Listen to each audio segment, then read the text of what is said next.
Slow down anak, baka madapa ka. Paalala ni Sari sa anak.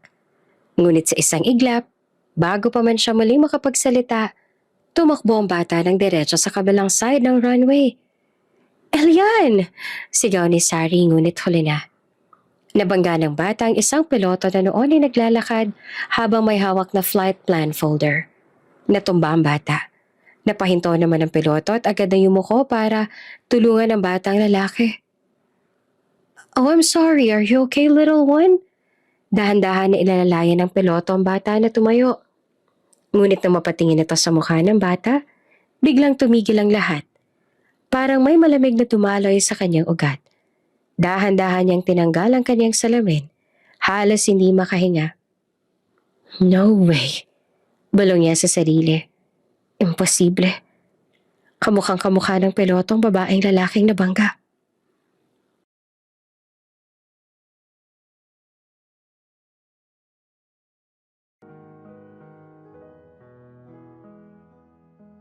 Si Sari Lorenzo ay isang masipag at mapagmahal na anak. Lahat ay handa niyang gawin para sa kanyang pamilya, para maiahon sila sa hirap at maibigay ang mas maginhawang buhay. Isa siyang magandang dalaga. Sa katunayan ay maraming nagkakagusto sa kanya. Mabait, masipag, matalino, at may mayuming mukha. Nangungusap ng mga mata at balingkinita ang katawan. Pinalaki siya na may respeto sa lahat. Kaya naman hindi masisisi ng mga nagkakagusto sa kanya kung bakit ang mga ito ay tila bahan ng gawin ng lahat. Makakuha lamang na matamis niya ang oo. Ngunit wala siyang panahon sa ganoong mga bagay. Wala siyang oras para sa mga relationship na yan. Kahit nga i-entertain man lang mga manliligaw niya, ay wala siyang oras sa gawin. Mas focus kasi siya sa goal niya, sa kanyang pamilya, lalo pat gusto niya rin na makabalik siya sa pag-aaral. Noong first year siya sa course sa tourism, ay kinailangan niya huminto kasi hindi na kaya ng magulang niya natustusan ng pag-aaral niya. Kaya naman nagsimula na siyang magtrabaho para makatulong at para makapag-ipon na rin para sa pag-aaral niya. Kasi gusto niya talaga na maging isang flight attendant. Hindi siya nagrereklamo na kailangan niya magtrabaho ng maaga. Para sa kanya, bawat sweldo ay katumpas ng ginhawa ng kanyang mga magulang sa probinsya. Ngayon nga ay mahigit 2 taon na siyang naninilbihan sa mga Delgado. Pero last year lamang nung lipat siya sa bahay ng pinakabatang Delgado, si Rafael Delgado, isang kilalang piloto. Sir Rafael, ayos lang po ba kayo? Mahina niyang tanong nang makita ang amo na paggewang-gewang sa paglalakad. Si Rafael Delgado ang bunsong anak ng mga Delgado. Isa itong piloto, matipuno at kilalang seryoso. Ngunit sa gabing iyon, halata sa bawat hakbang ang kalasingan. Ang polo ay bahagyang nakabukas at ang korbata ay nakasabit lamang sa leeg. Good evening, Sari. Malabnaw nitong sabi. You're still awake? Nagulat si Sari sa amoy ng alak na agad na bumungad. Sir? Dahan-dahan lang po sa paglalakad, baka matumba po kayo. Ngunit hindi pa man niya natatapos ang sinasabi, ay bigla nang nawala ng balanse ang binata. Mabilis siyang napalapit. Inabot ang braso nito para saluhin. Ngunit sa lakas ng pikat ni Rafael ay siya mismo ang natulak palapit. Sir? At bago pa siya makaiwas, nakaramdam niyang napayakap ito sa kanya. At dahil matangkad at malaking tao, nabibigatan siya rito. Amoy alak ang binata. Ngunit may halong bango ng mamahaling cologne. Nanlaki ang mga mata ni Sari. Ang puso niya ay kumabog ng mabilis. Hindi dahil sa takot kundi sa isang damdaming hindi niya maipaliwanag. Sir Rafael, mahina niyang tawag. Tutulungan ko po kayong makaakyat sa kwarto ninyo. Hindi naman sumagot ang binata. Nananatili lang ito nakapikit ang mata. Tinulungan niya ito na makaakyat sa kwarto nito na nasa ikalawang palapag pa ng bahay. Hirap na hirap siyang matulungan ito pag-akyat ng hagdan. Makailang beses sila na muntik mawala ng balanse. Mabuti na lang at napahawak siya kaya hindi sila tuluyang nahulog. Pagdating nila sa kwarto, hingal na hingal si Sari. Sinabihan niya ang binata na mahiga na ito sa kama. Subalit, dahil laseng, para bang hindi ito narinig ang sinabi niya. Nananatili na pagyewang-gewang ang binata kaya tinulungan niya ulit ito. Ngunit huli na. Sa paglingon niya, pareho silang nawala ng balanse at sabay na bumagsak sa kama ng binata. Napapikit si Sari at unang iminulat ang mga mata. Naroon na siya, nakapatong sa dibdib ng amo. Habang ang hiningan nito ay dumadampi sa kanyang pisngi. Tahimik ang paligid. Tanging yung mahinang tiktak ng orasan at mabilis sa tibok ng kanyang puso ang maririnig. Your eyes. Bulong ni Rafael, bahagyang nakangiti kahit lasing. You have beautiful eyes, Sari. Namula siya sa hiya na bumangon. Pasensya na po, sir. Hindi ko pa sinasadya. Sabi ko naman po kasi sa inyo, magdahan-dahan kayo dahil baka matumba po kayo eh. Hindi na ito sumagot. Ngumiti lamang at pinikit ang mga mata niya. Maingat niya inalalayan si Rafael. Pinahiga ng maayos at inayos ang kumot. Tinulungan niya na lamang ito para makatulog ito ng mas komportable. Pagkatapos ay umalis na siya. Lumapit siya sa pinto, huminga ng malalim at mahina ang boses na nagsabing, "Good night, Sir Rafael." Ngunit bago siya tuluyang makalabas, narinig niya ang paos sa bulong na binata, halos pabulong sa dilim. "Good night, Sari." Mataas na ang sinag ng araw na magising si Rafael Delgado. Napasingap ang binata sa bigat ng ulo. Pakiramdam ni Rafael ay minamartilyo ang kanyang ulo. Damn it! Mariing bulong niya habang napahawak sa sentido.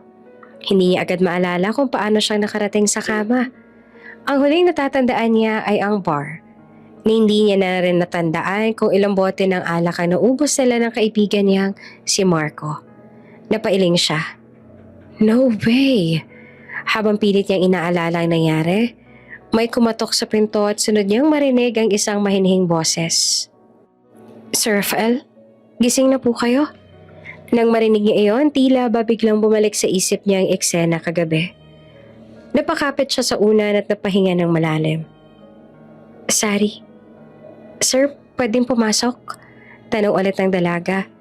Yeah, come in. Sagot niya. Dahan-dahan namang pumasok si Sari, dalang isang tray ng mainit na sopas, baso ng tubig at ilang tableta ng gamot. Nakasuot pa rin ang dalaga ng simpleng uniforme na tila mas lalo lamang nagpaamo sa maliit na mukha nito. Good morning, sir. Bati nito, hindi makatingin ng diretsyo. Masakit pa po ba ang ulo ninyo? Yes, actually pakiramdam ko parang minamartilyo ang ulo ko ngayon. Pag-amin ni Rafael. Eto pong soup, mainit pa. Makakatulong po ito sa hangover ninyo. Tahimik lamang si Rafael habang pinapanood ang dalaga. Lumapit ang dalaga at nilagay sa bedside table ang dala nitong tray. Napakaingat ng kilos nito. Takot na baka matapon ng dala. Mainit pa man dahil nakikita niya pang umuusok ito, napapangiti si Rafael. She's really something, naisip ni Rafael. Walang bahid ng arte ang dalaga, pero may kakaibang ganda. Iyon bang natural lang? Sir, eto na rin ang gamot ninyo. Ani, Sari. Pagkatapos pong kumain, inumin niyo po ito para po maibsan ang sakit ng ulo ninyo. Tumango si Rafael. Thank you. Ngumiti lamang ang dalaga. By the way, alam mo ba kung paano ako napunta dito kagabi? Lasing po kayo kagabi, sir. Tinulungan ko po kayo makapasok sa kwarto. Pero hindi ko po alam kung sino nagatid sa inyo kagabi. Pero wala pong sasakyan niyo sa garahe kaya sigurado po ako na hindi kayo nag-drive ng lasing kagabi. Medyo nakahinga naman ng maluwag si Rafael sa narinig. Mabuti na lang talaga at hindi siya nag-drive ng lasing kagabi. Kasi kung sakali man, babatukan niya ang sarili. Bukod sa ipapahamak niya ang kanyang lisensya, ilalagay niya rin ang sarili sa kapahamakan. Did I do anything stupid? Tanong niya muli. Mabilis naman ang naging tugon ni Sari. Wala po. As in wala. Pinahiga ko lang po kayo tapos umalis na ako agad. Natawa naman ang mahina si Rafael. You seem nervous. Hindi po. Mabilis at tanggi naman ang dalaga. Pero halatang kabado. Sige po sir. Kainin niyo na po ang soup bago po lumamig. Tahimik na sumunod si Rafael habang ang dalaga naman ay nagpapaalam na rin. At sa bawat sandok ng sabaw ay hindi nawawala ang ngiti sa kanyang labi.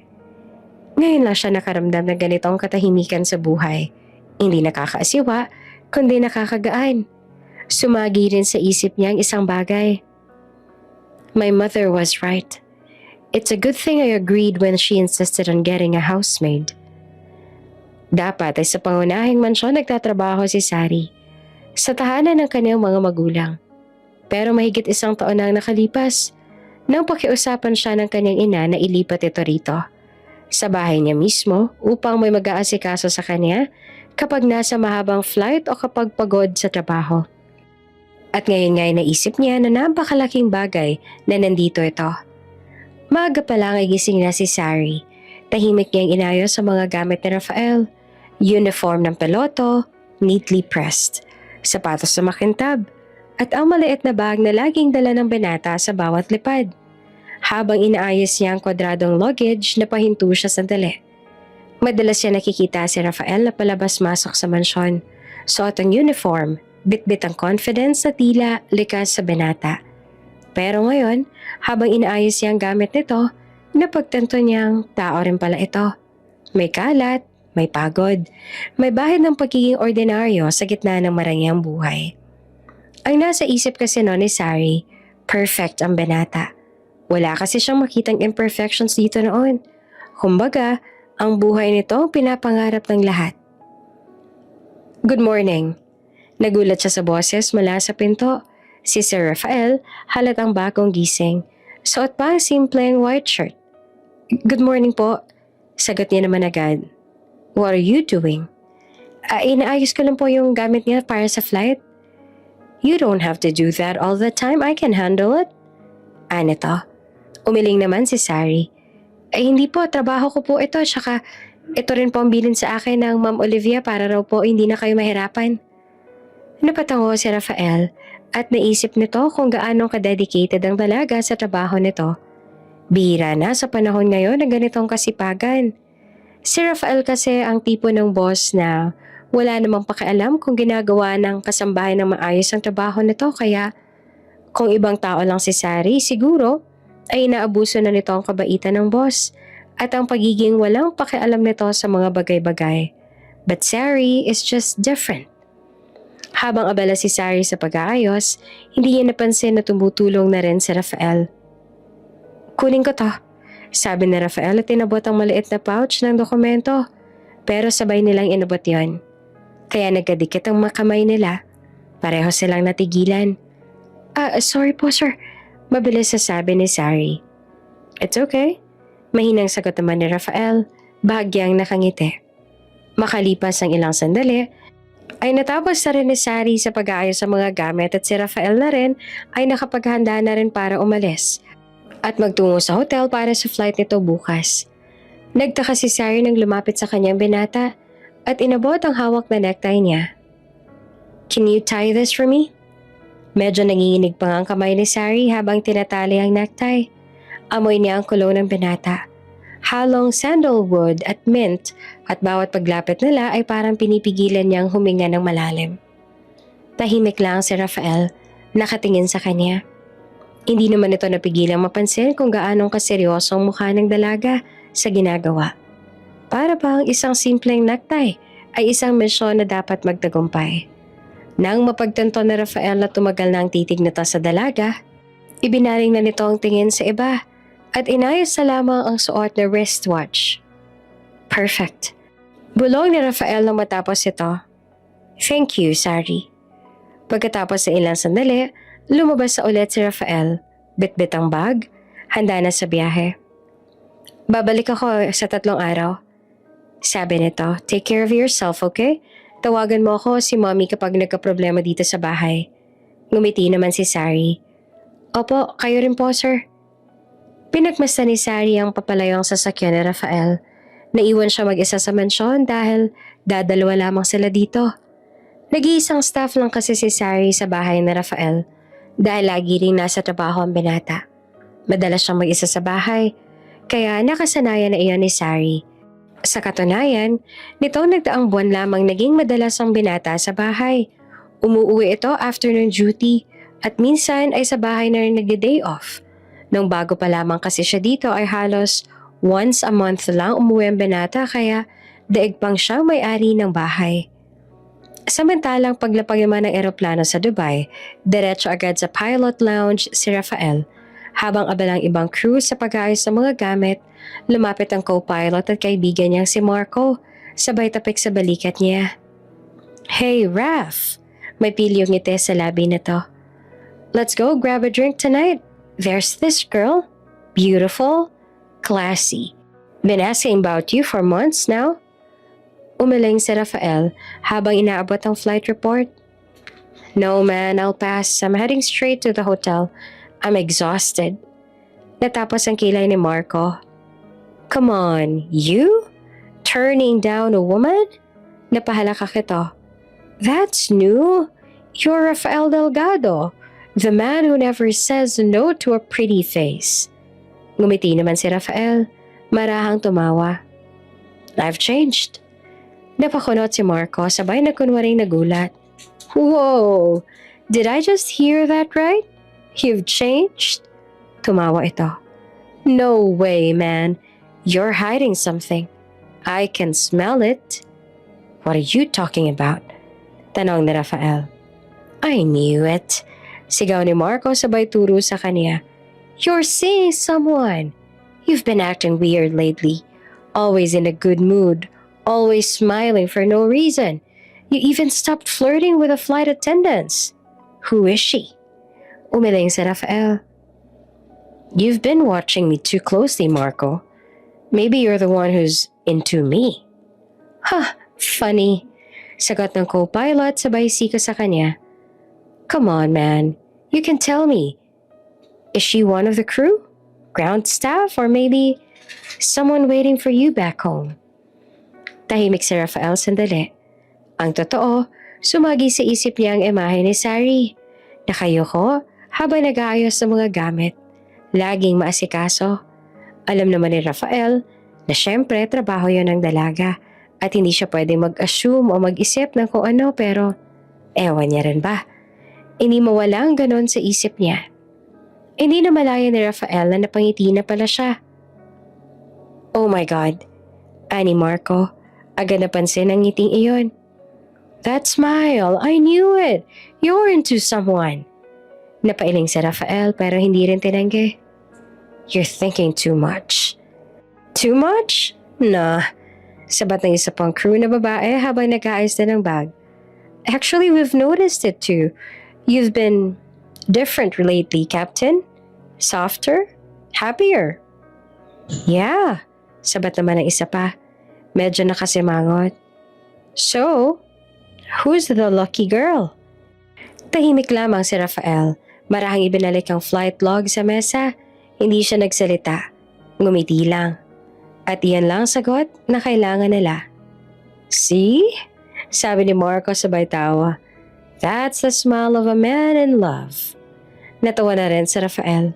Umiling habang naglalakad palayo. You guys are crazy. Admit it! Sigaw ni Marco tumahabol pa ng biro. If you're not dating someone, you're probably into someone. Pero hindi na lumingon si Rafael. Habang naglalakad palabas ng terminal, bahagyang sumeryoso ang mukha niya. At sa isip niya, malinaw ang tanong na hindi pa rin niya kayang sagutin ng diretsyo. Am I really into her? Habang nasa sasakyan, kinuha niya ang cellphone. At sa halip na magbukas ng app o tumawag, napatitig lang siya roon ng matagal. At sa isip niya, dahan-dahang sumulpot ang imahe ni Sari. Napangiti siya nang muli nang mahuli ang sarili na kangiti at marahan siyang napailing. Maybe I really have changed. Pagkarating ni Rafael sa hotel, ang una niyang ginawa ay ihagis ang flight cap sa kama at magtanggal ng necktie. Ramdam niya ang pagod mula sa mahabang biyahe, ang bigat ng mata at ang ingay ng jet engine sa tila humahabol pa rin sa pandinig niya. Finally, mahina niyang sabi habang humihinga sa malambot na kama. Rest. Kakapikit niya lang ng mga mata nang biglang tumunog ang cellphone niya. Napakabilis niyang kinuha iyon mula sa bulsa. At nang makita kung sino ang tumatawag, bahagyang kumislot ang sulok ng labi niya. Sari calling. Hindi niya alam kung bakit pero agad siyang napangiti. Mabilis pa sa 4:00 na sinagot niya ang tawag. Hello? Malambing na bati ni Rafael na hindi nga napagtanto ni Rafael kung gaanong kalambing ang tono ng boses niya. Is there something wrong? Mula sa kabilang linya, marinig ang mahinihing tinig ni Sari. Sir, wala naman po. Gusto ko lang po sanang ipaalam na tumawag po si Ma'am Olivia. Mom? Why? What did she say? Pinapupunta niya daw po muna ako sa kabilang mansyon. Mahinahong sagot ni Sari. May party raw po kasi sa susunod na araw, kailangan po nila ng tulong. Pero tapos naman na po ako sa mga gawain dito sa bahay kaya magpapaalam po sana ako kung pwede pumunta ron ngayon para makatulong. Tahimik sandali si Rafael at sa hindi maipaliwanag na dahilan, gusto niyang mapanatili ang tawag ng mas matagal. Hindi niya alam kung dahil ba sa boses nito o sa paraan ng paggalang at lambing na laging dala ni Sari sa bawat salita. Sagot niya sa huli. Of course, go ahead. Just take care of yourself, alright? Salamat po, sir. Sabi ni Sari. O nga pala, sir. Baka po tanungin po ulit ako ni Ma'am Olivia mamaya. Kamusta po ang flight ninyo? Hindi man aminin ni Rafael pero medyo disappointed siya na kaya lang nagtatanong ang dalaga para may sabihin sa kanyang ina. Hindi dahil sa interesado talaga itong malaman. It was fine.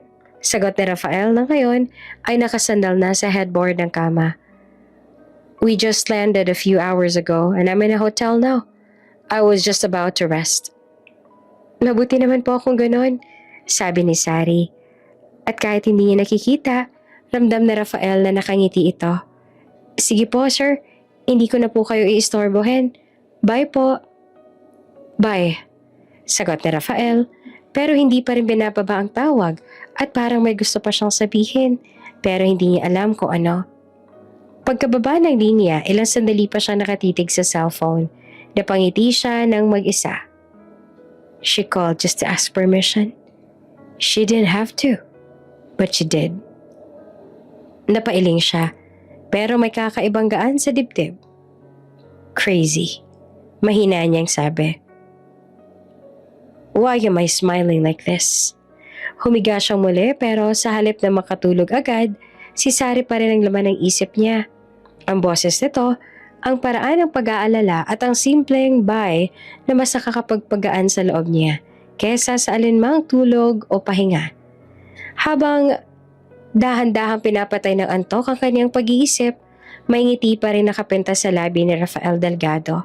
Ang lalaking sanay sa mga kilala at maimpluwensyang babae at marangyang buhay. Pero ngayong gabi, napapangiti lang sa simpleng tawag ng isang katulong. Samantala, kinabukasan, maagang dumating si Sari sa mansyon ng mga Delgado. Tahimik pa ang paligid, ngunit abala na siya sa loob ng kusina. Nakatali ang buhok, suot ang simpleng apron at walang tigil sa pag-aayos. Hindi niya alintana ang pagod, basta maayos ang lahat para magsimula ang party. Kahapon ay tumulong na siya dito pero ngayong araw nga ay bumalik ulit siya para muling tumulong. Alam niya kasi na marami pang kailangan na gawin. Pero bago pa siya pumunta rito, sinigurado niya muna na tapos na siya sa trabaho sa mansyon. Ang sipag mo talaga, iha, sabi ni Manang Cora, ang matagal ng tagapamahala ng bahay. Ngumiti lamang si Sari. Salamat po, Nang. Habang patuloy siya sa pag-aasikaso, dumating naman si Olivia Delgado, ang ina ni Rafael. Maganda pa rin ito at mukha pa rin bata kahit na may edad na. Oh, sabi ni Olivia at bahagyang nagulat nang makita ulit si Sari. You're here again. Yumuko si Sari, marespeto. Opo, ma'am. Nakita ko po kasi na marami pang gagawin kaya bumalik po ako para tumulong.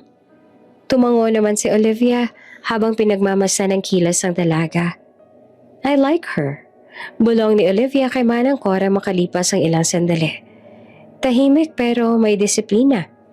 Hindi tulad ng iba riyan na puro cellphone lang. Noong natapos na ni Sari sa gawain, nagpaalam na siyang babalik sa kabilang mansyon. Ngunit sinabi ulit sa kanya ni Ma'am Olivia na bumalik ulit siya bukas para mag-asikaso sa mga bisita. Kaya naman, agad na pumayag si Sari. Nangako rin naman kasi si Ma'am Olivia na bibigyan siya nito ng bonus. Lumipas ang mga araw at dumating na ang gabi ng salo-salo. Puno ng bisita ang mansyon. Tawa rito, tawanan doon. Habang abala ang lahat, si Sari naman ay tahimik lang na nag-aabot ng pagkain. Nag-aayos ng mesa at tumutulong kay Ma'am Olivia sa paghahanda ng mga dessert. Anak, pakidala naman ito sa garden table ha? Utos ni Olivia habang may kausap na bisita.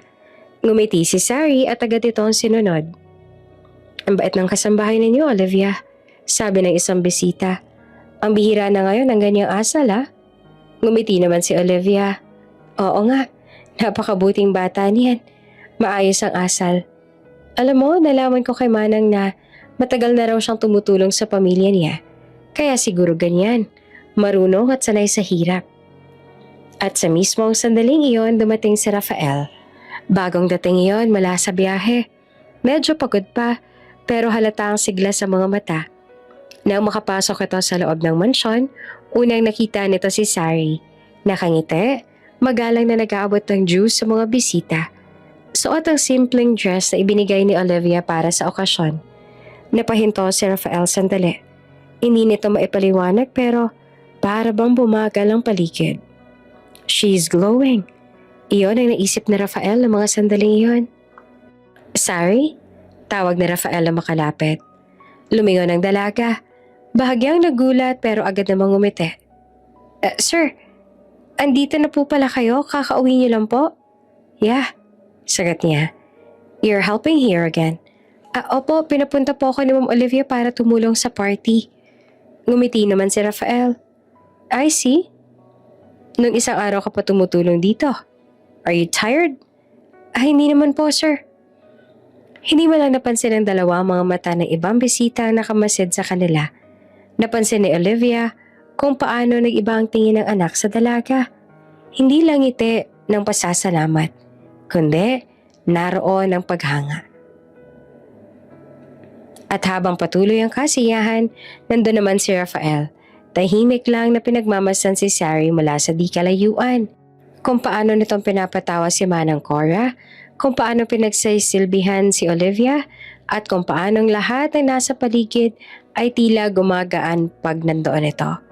Sa unang pagkakataon, sa matagal na panahon, ramdam ni Rafael na parang may tahanan siyang uuwian matapos ang mahabang trabaho.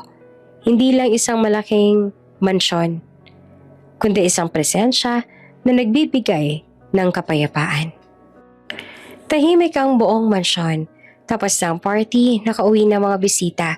At ang mga ilaw na kanina ay kumikislap sa kasiyahan, ngayon ay nagiging banayad na liwanag na sa hardin. Si Sari abala sa pag-aayos ng mga natirang gamit. Inililigpit niya ang mga baso at plato sa mesa. Hindi mo pa rin ba titigilan ng pagtatrabaho kahit tapos na ang lahat? Boses iyon na Rafael. At may halong pagod at lambing. Napalangon si Sari. Sir Rafael, hindi po. Good evening po. Tinatapos ko na po para kaunti na lang gagawin ko ng iba mamaya. Ngumiti naman si Rafael habang lumapit. Nakasuot na ng simpleng puting polo. Malayo sa formal na anyong nakita ng mga bisita kanina. You should rest, Sari. You've been working all day. Umiling si Sari. Mahina ang tawa. Okay lang po ako, sir. Hindi po ako mapalagay kapag may nakikita akong kalat. Nagkatinginan silang dalawa. Isang sandali tila huminto ang oras. Wala nang natawa si Rafael. Pumayag na lamang siya. Mind if I stay here? Tanong ni Rafael habang tinitingnan ng mga bituin. Hindi po, sir. Sagot ni Sari na marahang umiti. Tahimik sila ilang sandali. Tanging hampas na ng hangin at tunog ng mga kuliglig ang maririnig. Hanggang sa si Rafael na ang unang nagsalita. You know, sabi nito, I used to think this house was too big for us.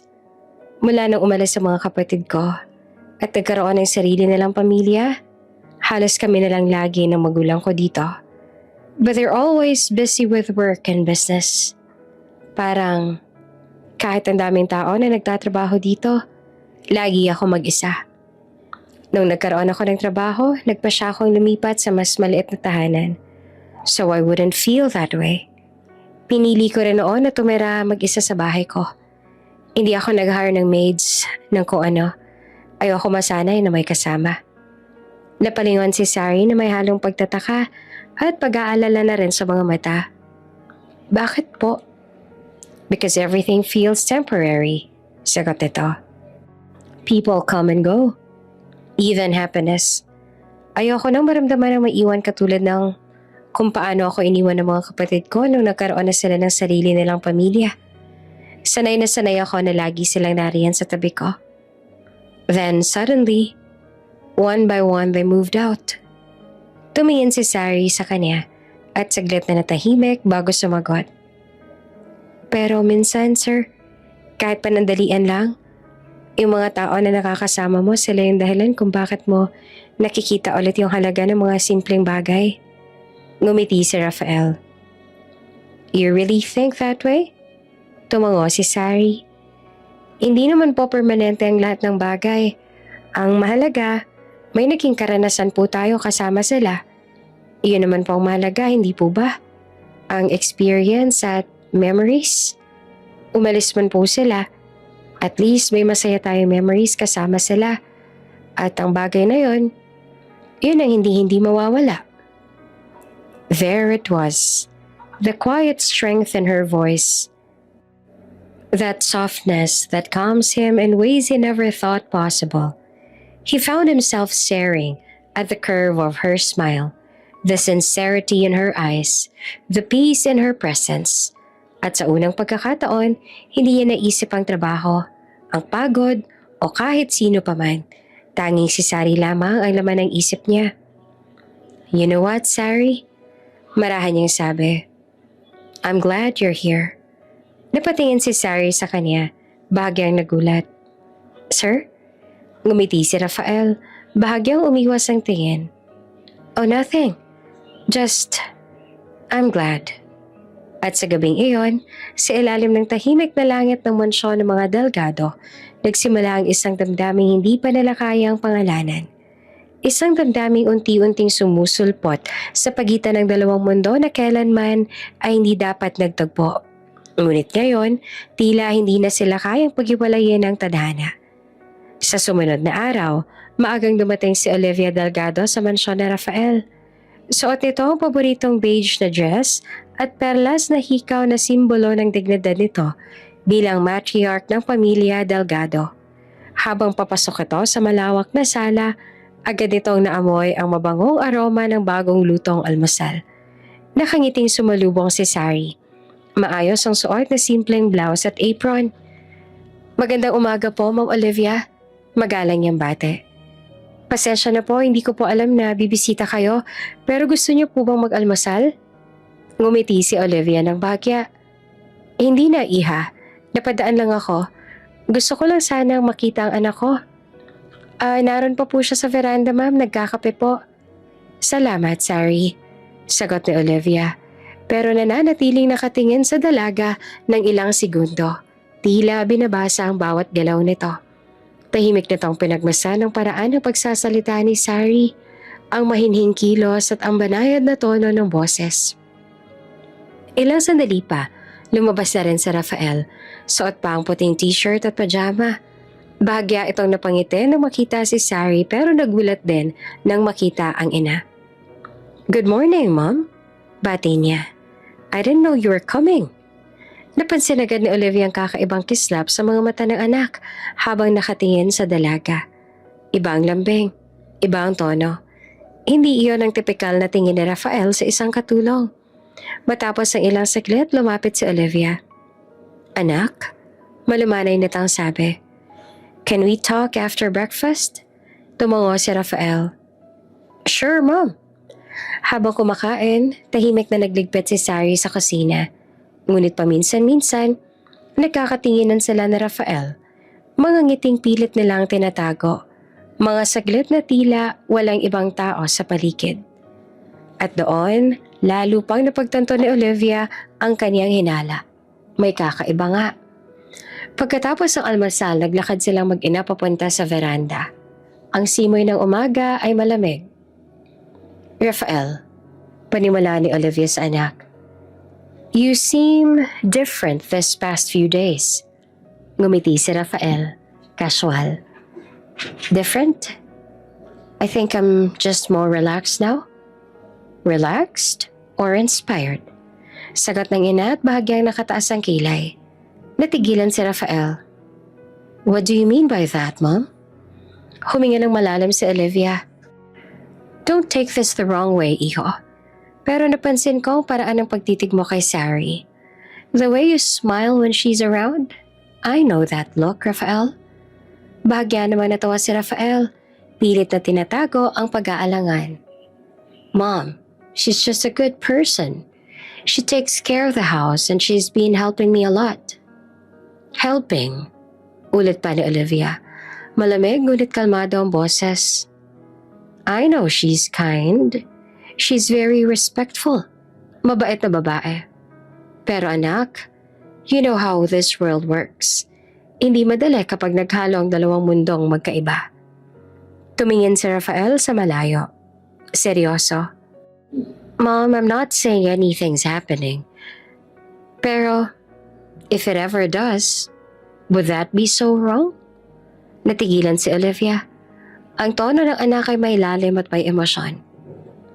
Anak, marahang sabi ni Olivia, I just don't want you to make a decision you'll regret later.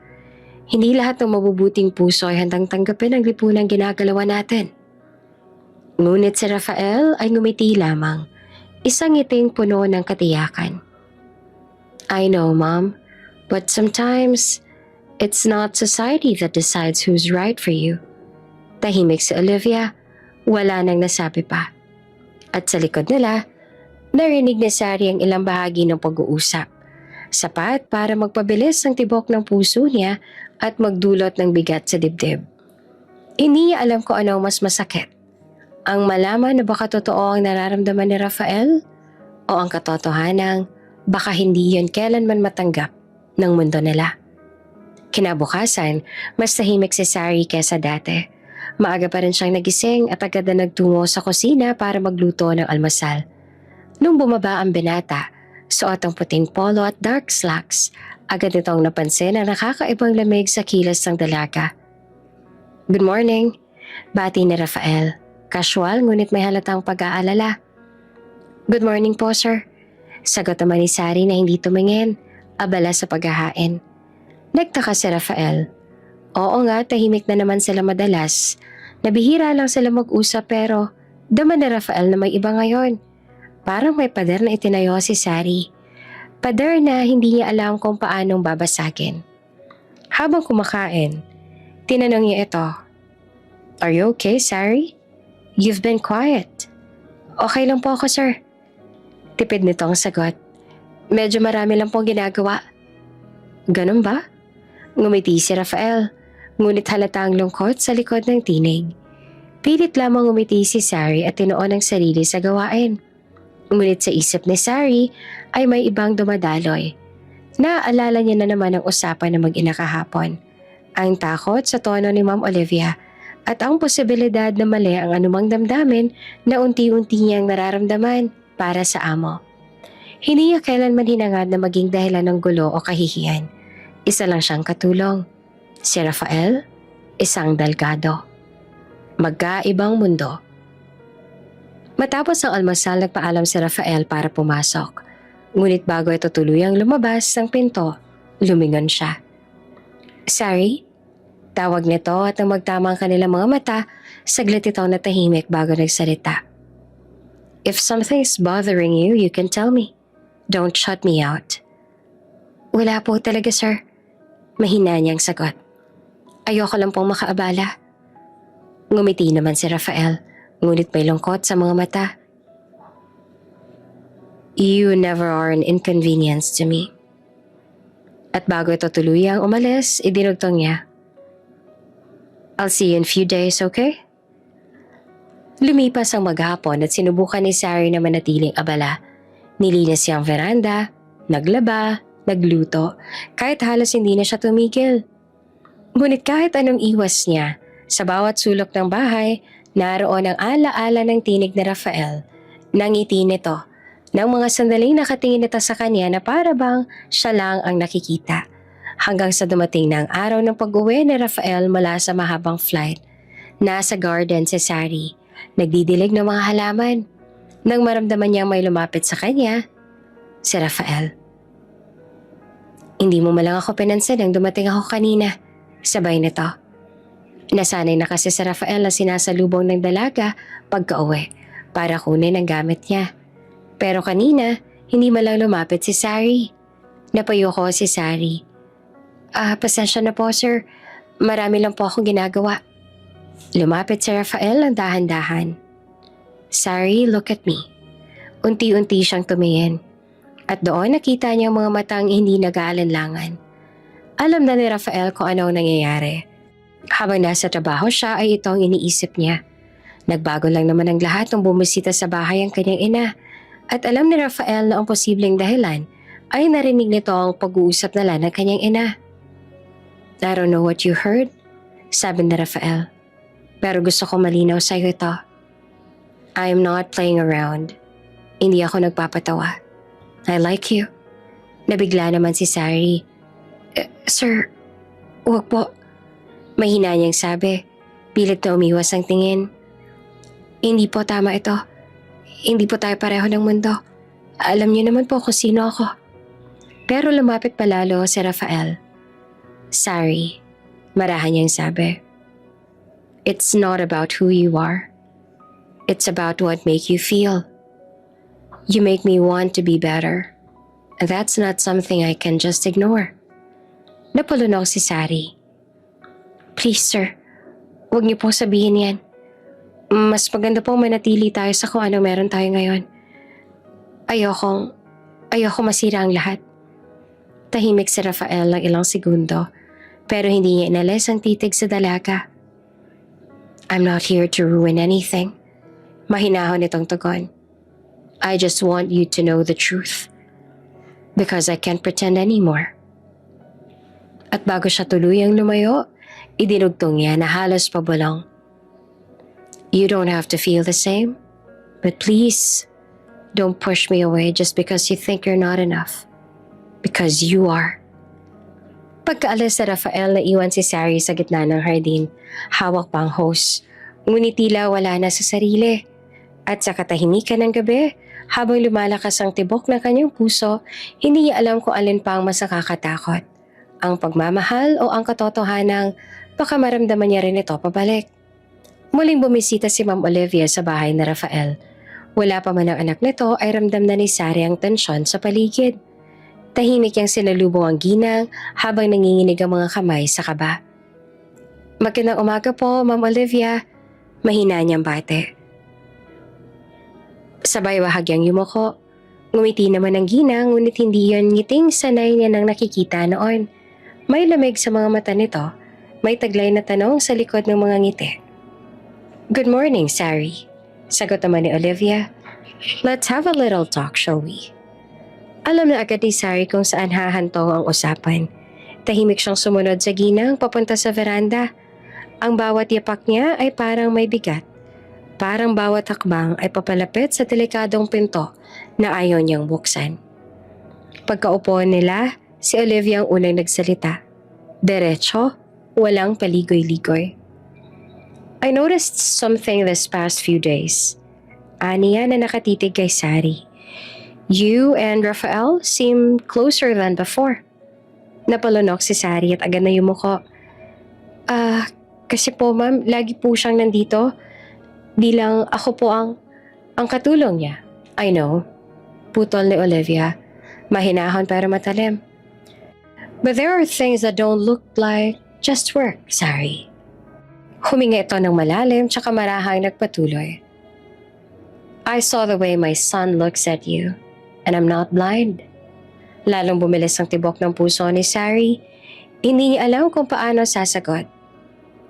Ma'am, wala po akong intensyon na I'm not saying you have bad intentions. Sapat ng ginang. Ngunit malamig pa rin ang tono. Pero alam mo kung paano gumagana ang mundong ito, anak. You're a kind girl. I can see that. You've been working for us for years, and we appreciate that. But you must understand, you and Rafael, you live in very different worlds. Tumulong luha ni Sari bago pa man ito mapigilan. Alam ko po yun, ma'am. Mahina niyang tugon. At hindi ko po ginusto. Wala po akong balak na masangkot sa kahit anong bagay na makakasira sa inyo. Then prove it, sagot ni Olivia. Kalmado, ngunit mabigat ang bawat salita. Keep your distance. I know Rafael. When he's kind, people misunderstand him. And I can't afford to see my son get distracted because of something temporary. Nanginginig ang boses ni Sari. Temporary? Yes, sagot ni Olivia. You're young. You're emotional. Maybe you think it's something more, but it's not. Rafael doesn't need complications in his life, Sari. He needs focus. He needs someone of his level. Someone who can stand beside him. Hindi na nagsalita si Sari. Tahimik siya nakatingin sa mga daliring pinaglalaruan ang laylayan ng kanyang uniforme. Pilit pinipigilan ng emosyon. Ngunit sa loob niya, ramdam niya ang kirot. Hindi dahil sa mga salitang binitiwan ni Olivia, kundi dahil alam niyang totoo ang mga iyon. Hindi siya kabilang sa mundo ni Rafael. At kahit gaano pang kalakas ang tibok ng puso niya, alam niyang kailangang supilin ito. Pag-alis si Olivia, napasandal si Sari sa dingding ng veranda. Huminga siya ng malalim. Pinilit pakalmahin ang sarili. Ngunit sa bawat paghinga, mas lalo niyang naramdaman ang bigat sa dibdib. Ang kirot ng pagmamahal na kailangan niyang itanggi hanggat kaya pang itanggi. Nang umuwi si Rafael kinahapunan, agad nitong napansin ang pamumugto ng mga mata ni Sari. Hey, mahinahon niyang sabi. What happened? May problema ba? Ngumiti naman si Sari. Pilit, ngunit magaan. Wala po sir, napagod lang po ako. Ngunit nang tumingin si Rafael sa kanya, alam nitong hindi lang pagod iyon. At sa kabila ng lahat, kahit hindi sabihin ni Sari, alam ng puso niyang may taong naglagay ng distansya sa pagitan nilang dalawa. Isang distansyang hindi niya alam kung kaya pa niyang hindi tawirin. Lumipas ang mga araw na tila napakabagal para kay Sari. Simula na mag-usap sila ni Ma'am Olivia, sinubukan niyang umiwas kay Rafael. Hindi na siya tumatagal sa harap nito. Kung dati nakikipag-usap siya habang nag-aayos ng pagkain o gamit, ngayon ay palagi nang maikli ang kanyang mga sagot. Opo, sir. Sige po. Tapos na po. Ginawa niya ang lahat para manatiling profesional. Pero si Rafael hindi marunong tumigil. Hey, Sari. Tawag nito minsan habang nag-aayos siya ng mga bulaklak sa living room. You're avoiding me, aren't you? Nalaglag ang tangkay ng rosa sa kamay ni Sari. Hindi po, sir. Busy lang po ako. Ngumiti si Rafael, pero halata ang pagkadismaya sa mga mata. Busy? You've always been busy. Pero ngayon parang ayaw mo na akong kausapin. Tahimik lang si Sari. Hindi niya magawang tumingin dito. Kung titigan niya si Rafael, baka bumigay ang mga salitang pinilit niyang pigilan. May sinabi ba si Mommy sa'yo? Tanong nito na seryoso na ang tono. Napalunok si Sari. Marahang umiwas ang tingin. Wala po, sir. Ngunit alam na Rafael, may dahilan sa likod ng biglang paglamig ni Sari. At ayaw niyang tanggapin na basta na lang siya iiwasan nito. Kaya simula noon mas lalo siyang naging mapagmasid. Mas madalas lumalapit. Tuwing naghahanda si Sari ng pagkain, nariyan siya sa kusina, nanonood. Tuwing naglilinis si Sari sa sala, nandun siya. Nag-aalok ng tulong kahit alam niyang hindi kailangan. Sir, ako na po yan. Sabi ni Sari minsan habang pinupunasan ng mesa. Hindi, okay lang. I need a break from my flight reports. Sagot ni Rafael sabay ngiti. Besides, gusto ko makausap ka. Kahit sandali lang. Bahagyang napahinto si Sari. Tinitigan niya si Rafael. Ang ngiting dati ay simpleng kabaitan lang, pero ngayon, may ibang kahulugan na lalo pat alam niya kung ano ang nararamdaman nito sa kanya. Agad niyang iniwas ang tingin. Sir, baka may makakita sa atin. Then let them. Mahinahon, ngunit may bigat sa sagot ni Rafael. I don't care. Besides, sino ba naman ang makakakita sa atin? It's just the two of us here. At sa mga sandaling iyon, ramdam na ni Sari kung gaanong katotoo ang mga salitang iyon at kung gaanong kasalungat sa realidad ng mundo nila. Ngunit bago pa siya makasagot, narinig nila ang boses. Rafael! Napako silang pareho. Si Ma'am Olivia nakararating lang. Malamig ang mga mata, nananatiling nakatingin sa kanilang dalawa. Agad na umatras si Sari, halos mabitawan ng hawak. Ma'am? Hindi nagsalita si Olivia. Dahan-dahan itong lumapit. Bawat hakbang ay nagdadala ng bigat sa hangin. Lumingon ito kay Rafael. I thought we've already talked about this. Napatingin si Rafael sa ina. Walang bakas ng takot pero halatang may tensyon sa panga nito. We were just talking, Mom. Mahinahon niyang sabi. Talking? Ulit na Olivia na matalimang tingin. Because from here, it doesn't look like just talking. Nanginginig si Sari. Ma'am, ako po. Go to your room, Sari. Malamig na sabi ni Olivia. Hindi inaalis ang tingin sa anak. I need to speak with my son. Sandaling tinitigan ni Rafael si Sari. Mga matang nagsasabing, it's okay, trust me. Bago ito sumunod sa utos ng ina. Pag-alis si Sari, nanatiling tahimik ang buong sala. Ang tanging maririnig ay ang mabigat na paghinga ni Olivia. I warned you. Nito na mababa ang boses pero mariin. Rafael, this is not something you can play around with. I'm not playing around, Mom. Sagot ng binata. Mariin din ang tono. Hindi mo siya kilala. She's not like what you think. Exactly. Mariing sagot ng ginang. She's not like us. And that's the problem. Simula noon lalo nag-iba ang ihip ng hangin sa mansyon. Tahimik si Sari.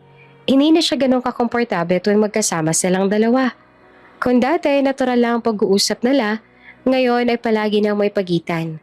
May alanganeng espasyo na parang pader na naghihiwalay sa kanilang dalawa. Kapag tinatawag niya si Rafael, tila lagi nagmamadaling umiiwas. Sir, may gagawin pa po ako sa kusina. O kaya, Sir, tapos na po ako maglinis sa sala. Ang madalas niyang dahilan. At kapag napapatingin ito sa kanya, mabilis niyang iniiwas ang mata. Natatakot na baka mabasa nito ang laman ng kanyang damdamin. Ramdam na Rafael yon. Ramdam niyang parang lumalayo si Sari. At sa hindi niya maipaliwanag na dahilan, nasasaktan siya. Kaya isang araw napagdesisyonan niyang siya naman muna ang dumistansya. Maybe this is for the best. Bulong na Rafael sa sarili. If she's uncomfortable, I shouldn't make things harder for her.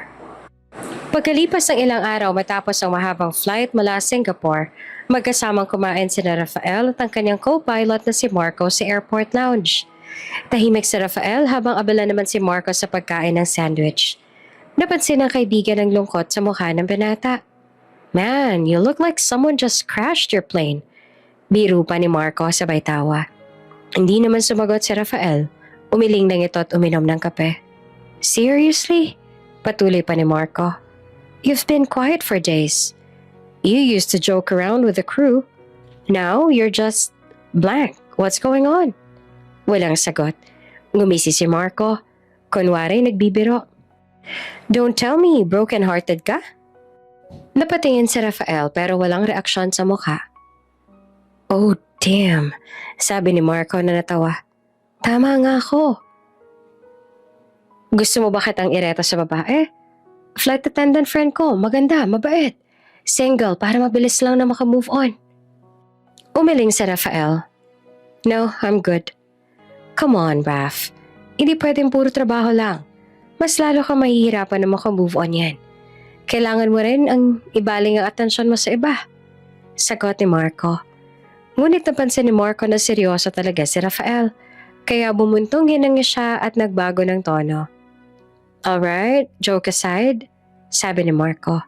You wanna talk about it? Tahimik si Rafael sandali, bago nagsalita.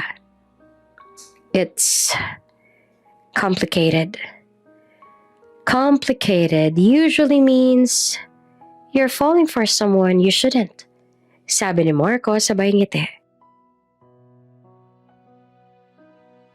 Oops! May break muna.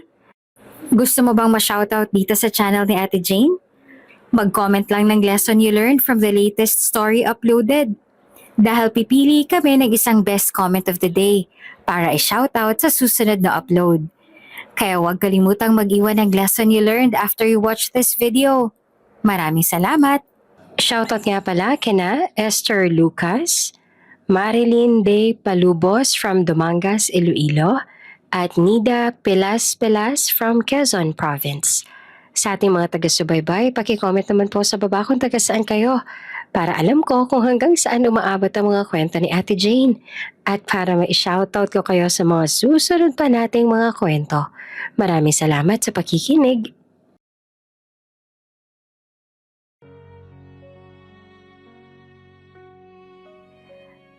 Rafael gave a small, bitter laugh. Yeah, that's exactly what it is. Sandali ang natahimik si Marco. Hindi na ito nagbiro.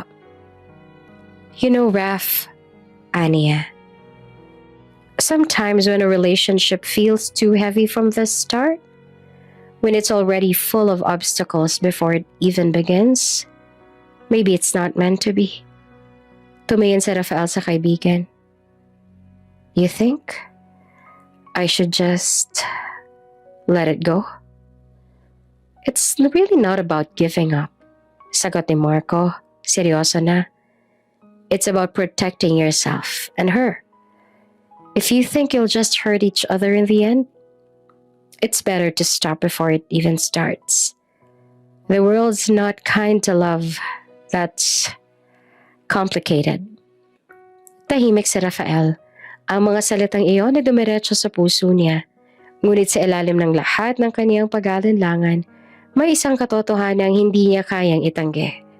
Na kahit anong paglayo niya, si Sari pa rin ang laman ng bawat sandali ng kanyang isipan. At sa kabilang panig naman ng lungsod, si Sari ay nasa kusina, nakaupo at tahimik na nakatitig sa tasa ng tsaa. Hindi niya maipaliwanag ang bigat sa dibdib niya. Ilang araw ng pilit pinipigilan ni Rafael ang sarili. Sinubukan niyang abalahin ang isip sa trabaho. Lumipad ng mga madalas. Tinanggap kahit mga extra flight. Umuwi ng late. Pero kahit gaano siyang ka-busy, hindi niya magawang takasan ng isang bagay. Ang nararamdaman niya para sa dalaga. Kaya kahit sinabi niya sa sarili na lalayo muna siya, hindi pa rin siya mapakali. That night, he booked an early return flight. 2 days earlier than planned. Pagdating niya sa mansyon, madalim pa. Ilang ilaw lang bukas, tahimik. Dumaan siya sa hallway at bago pa man siya makarating sa hagdan, narinig niya na ang kaluskos mula sa kusina. Doon niya nakita si Sari, nakatayo sa harap ng mesa, abala sa pag-aayos sa mga bulaklak sa florera. Simple lang ang suot nito, plain shirt at apron. Pero sa paningin ni Rafael, para bang lumiwanag ang buong lugar. Hindi niya napigilang umiti. Hindi ka pa ba natutulog? Mahina niyang tanong. Nagulat naman si Sari at halos mabitawan ng hawak. Sir Rafael, gulat niyang sabi. Akala ko po sa susunod na araw po kayo darating. Nagkibit balikat si Rafael. Pilit na pinapakalma ang sarili. I decided to come home early. Namiss ko yung bahay. Mas tahimik kasi rito. Sabay titig niya sa flash. And maybe, I missed someone here too. Agad na umiwas ang tingin si Sari. Ganun po ba sir? Mukhang pagod nga po kayo. Paghahanda ko po kayo ng pagkain, baka gutom na kayo. Ngunit bago pa man makatalikod si Sari, hinawakan ni Rafael ang kanyang braso. Marahan, hindi mapilit. Ngunit ramdam niya ang bigat ng bawat segundo. Sorry. Ang tinig ni Rafael ay mababa, halos pabulong, pero puno ng emosyon. Did I do something wrong? Nanlaki mo mata ni Sari. Po? Ever since that night, patuloy na Rafael. You've been avoiding me. You don't look at me the same way anymore. I just wanna know why. Hindi naman agad nakasagot si Sari. Ang dibdib niya ay parang kumakabog ng mabilis. Sir, wala po kayong kasalanan. Ako lang. Siguro, I'm just trying to remind myself of where I stand. Where you stand. Mahinang ulit na Rafael. Nakatitig pa rin sa kanya.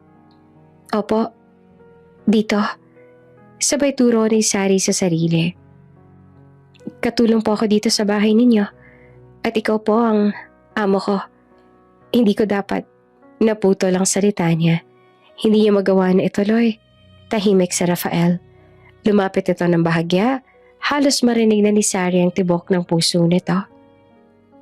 I don't care about position, Sari. Mahinang sabi nito. I care about you. Napatigil si Sari. Para siyang natunaw sa mga salitang iyon. Gusto niyang maniwala. Gusto niyang yakapin ang sandaling iyon. Pero alam niyang mali. Please, huwag niyo pong sabihin yan, sir. Halos pabulong niyang sabi. Nanginginig ang tinig. Baka kung ano pa sabihin ng mga tao. Baka lalo lang tayo masaktan. Huminga ng malalim si Rafael. He wanted to argue. To tell her that he didn't care about anyone else. Pero nang makita nito ang takot sa mga mata ni Sari, napigilan ni Rafael ang sarili. Marahan din binitiwan ni Rafael ang kamay ng dalaga. You're right. Bulong ni Rafael. Halos punit ang boses. Maybe it's better this way. Tumango si Sari. Pilit na ngumiti. Salamat po sa pag-unawa, sir. At dahan-dahan na siyang lumayo. At hindi na lumingon.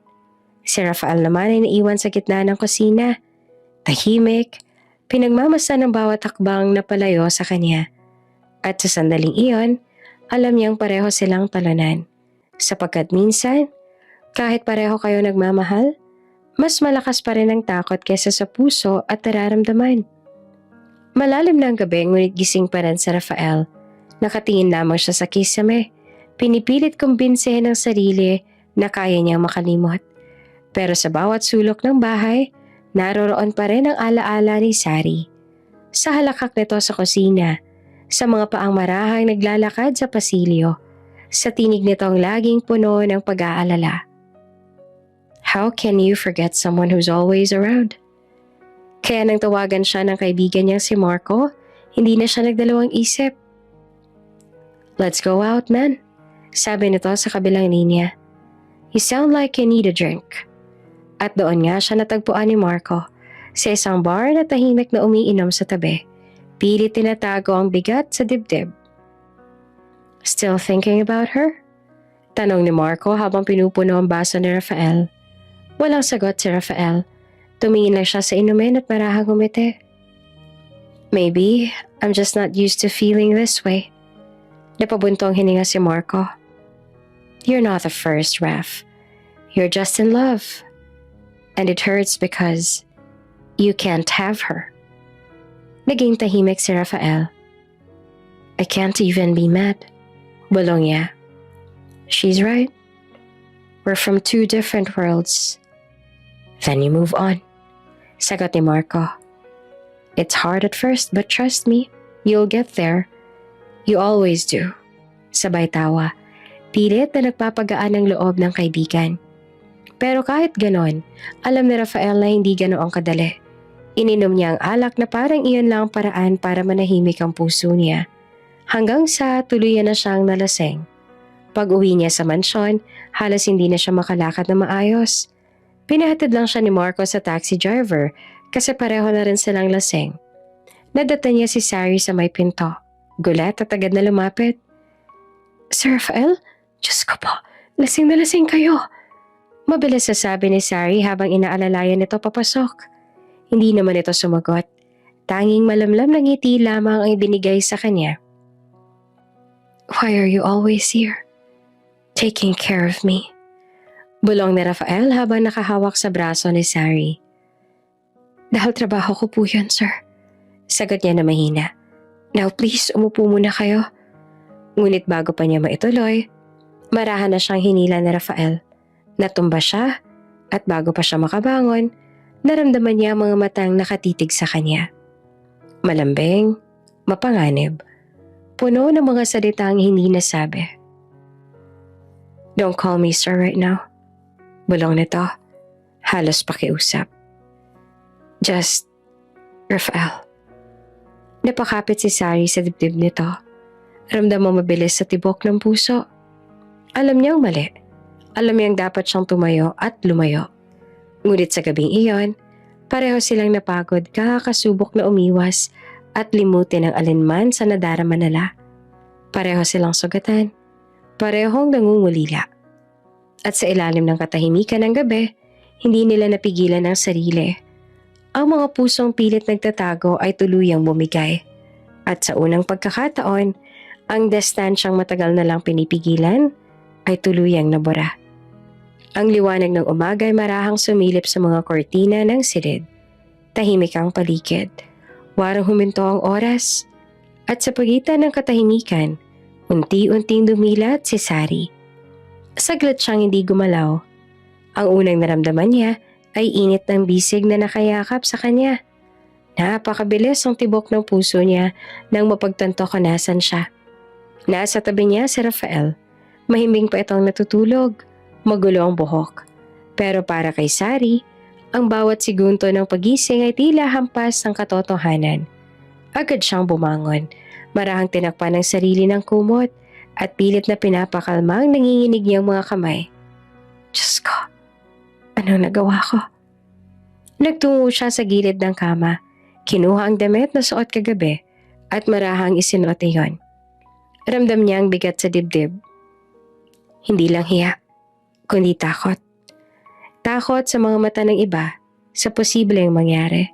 At higit sa lahat, takot sa nararamdaman niya para sa lalaking hindi niya dapat manahal. Maya-maya ay narinig niya ang paos sa tinig ni Rafael. Sari. Napalingon siya. Nakaupo ito sa kama, hawak ang noo. Halatang may hangover pa. Pero ang mga mata nito ay gising na gising, puno ng tanong at pagsisisi. About last night? Mahina nitong sabi. Ay, agad siyang sumingit. Wala pong nangyari. Mabilis siyang tugon, bagaman nanginginig ang tinig. Kalimutan niyo na lang po yun, Sir Rafael. Please. Tila nagising si Rafael sa tawag na iyon. Sir Rafael, isa iyong paalala na kahit anong lapit nila kagabi, may hangganan pa rin ang mundo nila. Tama ka. Bulong ni Rafael na halos hindi makatingin. Pero Sari, I can't just pretend it didn't mean anything. Napapikit si Sari, pilit na pinipigil ang luha. Please, sir. Wala po dapat magbago. Isa lang po akong katulong. Kayo, amo ko. Walang dapat na masira. Naging tahimik silang pareho. Walang gustong magsalita. Ang tanging naririnig lamang ay ang mahina niyang pagikbi at ang mahinang buntong hininga ni Rafael. At sa umagang iyon, pareho nilang naramdaman ang bigat ng katotohanan. Isang gabi lang iyon, ngunit sapat na para guluhin ang tahimik nilang mundo. Lumipas ang ilang araw mula ng gabing iyon, ngunit para kay Rafael parang hindi pa rin lumalayo ang alaala. Ngunit sa bawat pagtatangkang lapitan ng dalaga, iisa lang ang ginagawa ng dalaga, ang umiwas. Kapag dumadaan siya sa sala, aalis ito papunta sa kusina. Kapag sabay sila nagtatagpo sa hallway, yuyuko lang si Sari at magmamadaling lumayo. At kapag sinusubukan niyang tawagan ito, palaging may dahilan. May gagawin pa po ako, Sir Rafael. O busy pa po ako, sir. O minsan naman walang salita. Tanging malamig na katahimikan lamang ang sagot. Hindi sanay si Rafael sa ganitong distansya. Kaya isang umaga, habang nag-aayos siya ng flight documents, tumigil siya. Ibinaba ang mga papel at marahang nagdesisyon. Hindi ako pwedeng manatiling ganito. Kinagabihan nadatnan niya si Sari sa sala. Tahimik lang siya sa likod nito. Tila nag-aalangan kung lalapit. Hanggang sa tuluyan na siyang lumapit at mahina niyang sambitin. Sari, we need to talk. Napalingon naman si Sari at halatang nagulat.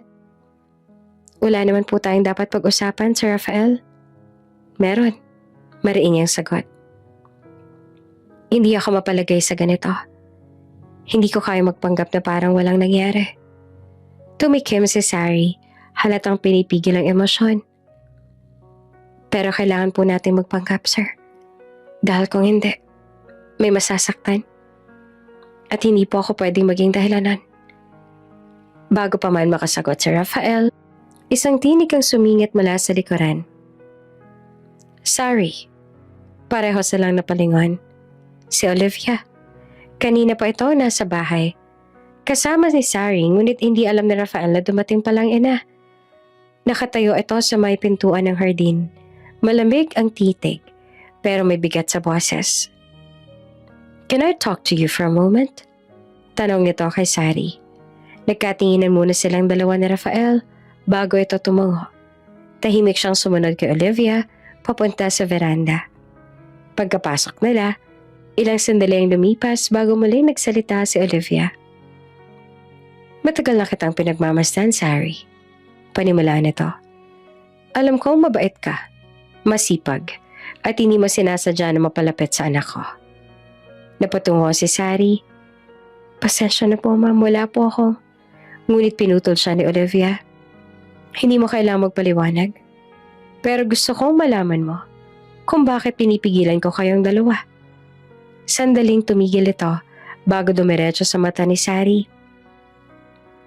Dahil nakatakda ng ikasal si Rafael sa iba. Para bang biglang huminto ang hangin. Napatitig si Sari kay Ma'am Olivia. Walang maisip, walang masabi. Tanging pagkalito at sakit lang ang naramdaman niya. Hindi ko pa dapat sinasabi to. Dagdag ni Olivia. Pero kailangan mong maunawaan, Sari. Ang buhay ni Rafael ay hindi basta kanya lang. Maraming nakatingin. Maraming umaasa. Kaya kung talaga may malasakit ka sa kanya, layuan mo siya bago pa maging huli ang lahat. Tahimik lang si Sari, pinipigil ang pagpatak ng luha. At sa sandaling iyon, para bang muling bumigat ang mundo. Isang paalala na ang pag-ibig minsan kailangang isuko bago pa ito maging kasalanan.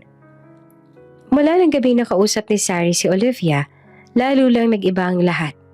Ang bawat sandali sa mansyon ay naging mabigat. Parang bawat hakbang niya ay tinatalunto ng tanikala ng isang desisyong hindi niya kailanman ginusto. Umiwas siya kay Rafael, hindi na siya tumingin sa mga mata nito. Hindi na rin siya nagsasalita ng higit sa kailangan. Sa tuwing dumarating ito mula sa flight, mabilis siyang umaalis ng silid. Sa tuwing nagsasalita ito, maikli lamang ang kanyang tugon. Tahimik, malamig. Parang hindi na siyang dating Sari na palaging may ngiti sa labi tuwing kumakausap si Rafael. Ngunit para naman kay Rafael, bawat paglayo nito ay parang sugat na lalong lumalalim. Hanggang sa hindi niya na nakaya iyon, tinungo niya si Sari sa silid nito. Nakita niya nag-aayos ito ng gamit. Nakalagay na sa maleta ang ilang damit. May maliit na bag sa gilid at nakapatong sa ibabaw ng mesa ang kanyang envelope. Anong ginagawa mo? Malamig na tanong ni Rafael. Tumingin si Sari na may kaba sa mga mata. Magpapaalam po sana ako, Sir Rafael.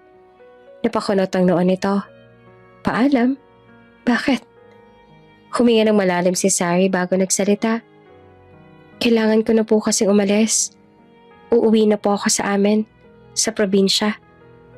Lumapit si Rafael at hindi makapaniwala. Bakit ngayon? May ginawa ba ako mali? Wala po. Mahina nitong sagot. Pero mas mabuti na pong ganito. Ayoko po maging dahilan ng kahit anumang gulo, Sir Rafael. Parang bigla namang nabasag ang hangin sa pagitan nila. Lumapit si Rafael. Hinawakan ang mga kamay niya. Mahigpit, desperado. Hindi mo kailangang umalis, Sari. Kung gusto mong kalimutan ko ang lahat ng nararamdaman ko para sa'yo, gagawin ko. Pero kung gusto mong magbago ako, gagawin ko. Hindi mo kailangang iwan ang buhay mo rito. Ako. Umiling si Sari, pinipigil ang luha. Hindi po ito tungkol sa inyo. Ito po ay tungkol sa akin. Pero lalo lang humigpit ang pagkakahawak na Rafael. Please, don't go. Halos pabulaw na sabi na Rafael. Kung kailangan ko maghirap para makalimot, gagawin ko. Kung kailangan ko masaktan, tatanggapin ko. Basta wag mo lang akong iwan, please.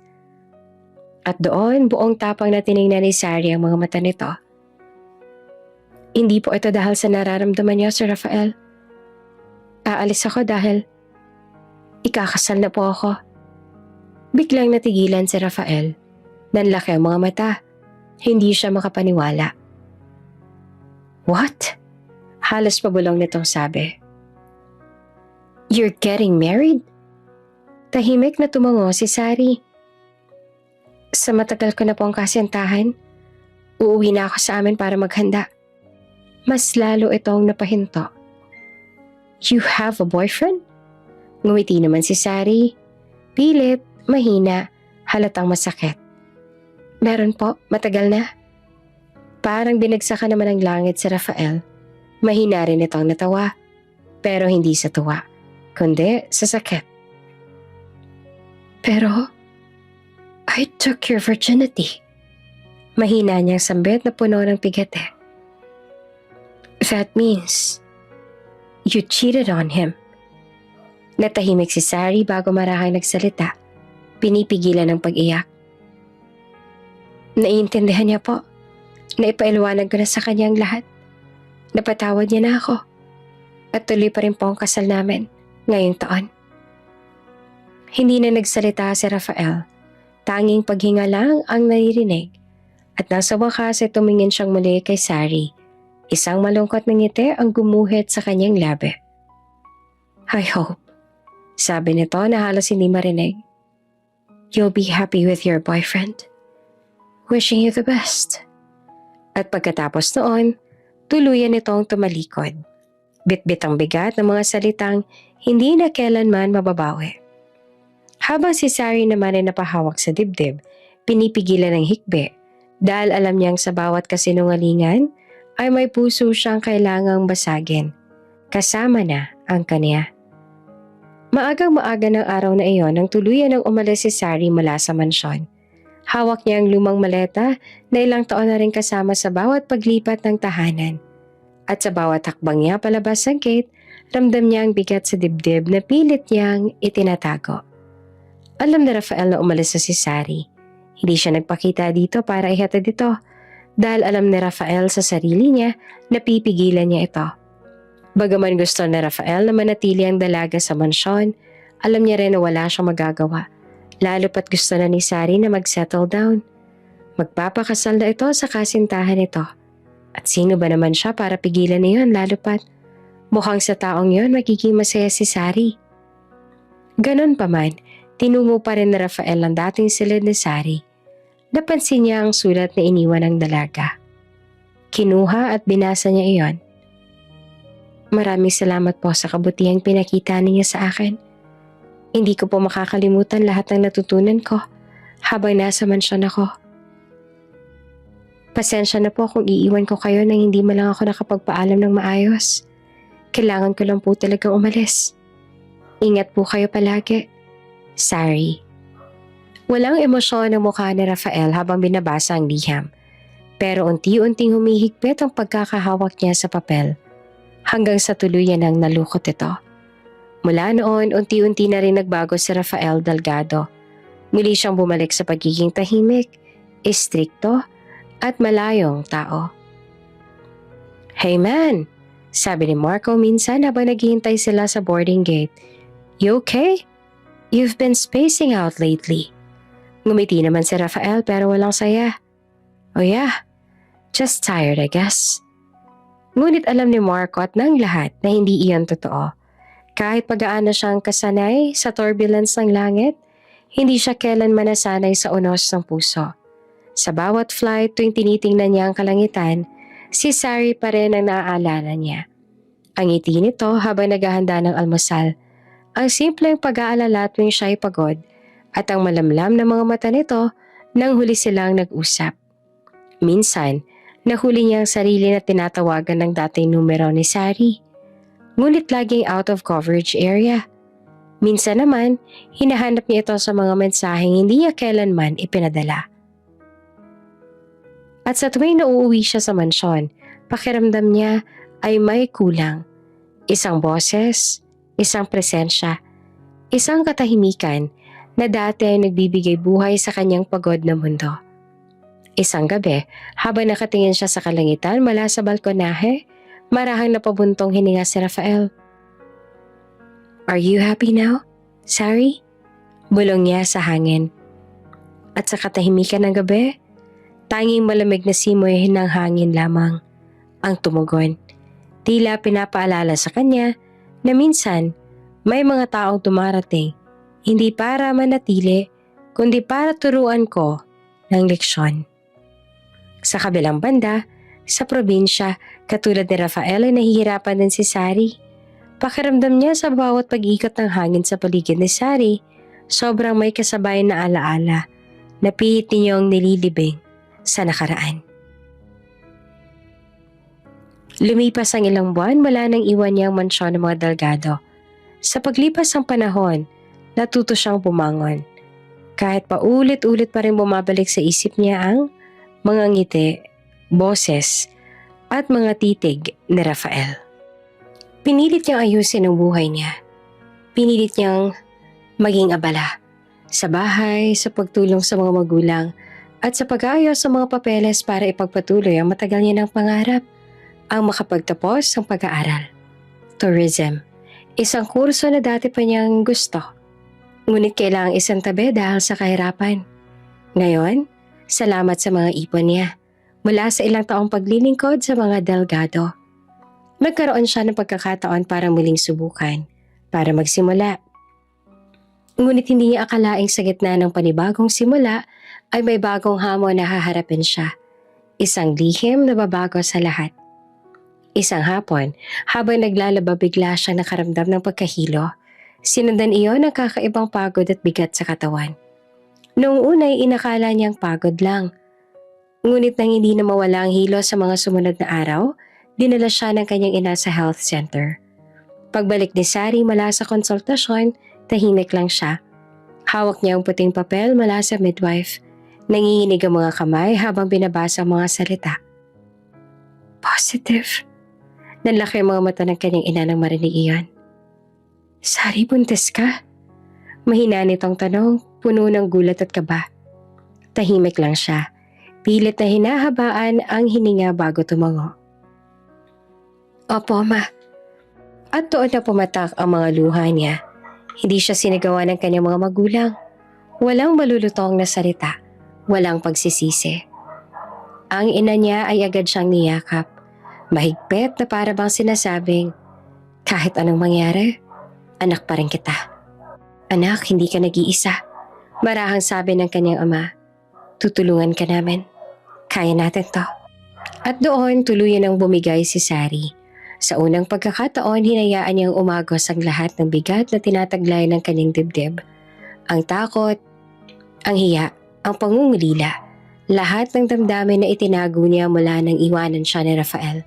Habang lumalaki ang kanyang tiyan, mas lalong lumalalim ang gabi sa kanyang mga mata. Sa bawat galaw ng bata sa kanyang sinapupunan, parang naririnig niya ang tinig ni Rafael. Just take care of yourself. Paulit-ulit iyon sa isip niya na para bang paalala mula sa lalaking kailanman ay hindi niya nakalimutan. Madalas habang nag-iisa siya sa silid, tinititigan niya ang maliit na larawan ni Rafael na nakasuot ng uniformeng pang-uniform. At sa bawat ngiti nito roon, may halong sakit at pangungulila. Kung alam mo lang, bulong niya sa larawan. Kung alam mo lang na may parte ka pa rin sa buhay ko ngayon. Ngunit tuwing susubukan niyang isulat ang mensahe para ipaalam dito ang totoo, palagi rin niya iyong binubura. Bakit? Dahil sa isip niya, baka nga ikinasal na si Rafael. Baka masaya na ito. At sino ba siya para guluhin pa yon? Kaya sa halip na tawagan ito, hinaplos na lang niya ang kanyang tiyan at nagbulong. Don't worry, baby. Kahit wala si Papa, dito naman si Mama. Hindi kita pababayaan. Lumipas ang ilang buwan mula nang malaman ni Sari na siya ay nagdadalang tao. Ang mga araw ng takot at pag-aalala ay napalitan ng pag-asa. Pag-asang nakaugat sa bawat tibok ng pusong nasa sinapupunan niya. At nang dumating ang araw ng kanyang panganganak, umalingaw-ngaw sa ospital ang iyak ng isang malusog na batang lalaki. Sa sandaling iyon, bumuhos ang luha sa mga mata ni Sari. Kamukhang kamukha ng ama niya. Bulong ng kanyang ina dahil ito ang may buhat sa apo ngayon. Halos hindi rin ito maitagong pagkagulat. Tumango lamang si Sari. Pilit na pinipigilan ng emosyon. Hindi niya alam kung paano maramdaman. Tuwa, sakit o pangungulila. Naghalo-halo na lahat sa mga sandali na iyon. Pero ang sigurado sa sandali iyon, nagkaroon ng bagong direksyon ng buhay niya. Pinangalanan niya ang bata ng Elian. Makalipas ang ilang buwan, unti-unti nang nagbalik ang kanyang sigla. Sa tulong ng kanyang mga magulang, nakabalik siya sa pag-aaral. Habang siya'y nasa klase, nasa lolo at lola muna si Elian. At tuwing uuwi siya, kahit pagod, palaging may ngiti sa kanyang mga labi. Kapag nakikita ang anak para kay Sari, iyon ang pinakamasarap na gantimpala sa bawat sakripisyo. Lumipas ang mga taon at sa pag-ikot ng panahon, nagbago na ang lahat. 3 taon na si Elian at si Sari naman ay ganap ng flight attendant. Isang gabi, halos hating gabi na siya na makauwi mula sa biyahe. Tahimik ang buong bahay. Tanging ilaw lang ng lampshade sa kwarto ng anak niya ang nagbibigay liwanag sa madilim na silid. Pagpasok niya, nakita niyang mahimbing nang natutulog si Elian.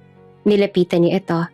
Dahan-dahang hinaplos ang buhok at marahang inalikan sa noo. Sorry, baby. Mahina niyang bulong. Mama's been so busy lately. I wish I could spend more time with you. Natahimik siyang sandali. Pinagmamasa ng inosenteng mukha ng anak niya. Paglabas niya sa kwarto, nadatnan niya ang kanyang ina sa sala. Nag-aayos sa mga damit na lalaban. Gising ka pa, ma? Tanong ni Sari na pilit na ngumiti. Ngumiti rin ang ina. Pero mababakas ang pag-aalala sa mga mata nito. Hindi pa ako mapakali, sagot nito. May gusto sana akong sabihin sa'yo. Umupo si Sari sa tabi nito. Ano po yun? Huminga ng malalim ang ina bago nagsalita. Kanina kasi habang pinapatulog ko si Elian, bigla siyang nagtanong. Natigilan si Sari. Tanong? Nagtanong tungkol sa tatay niya.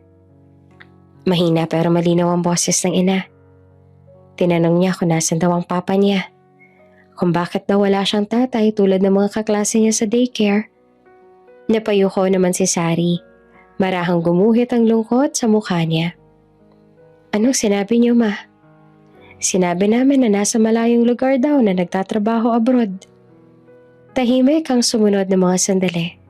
Hangin lang sa labas ang maririnig at mahinang tiktak ng orasan. Sari, mahinahon pero mariing sabi ng ina.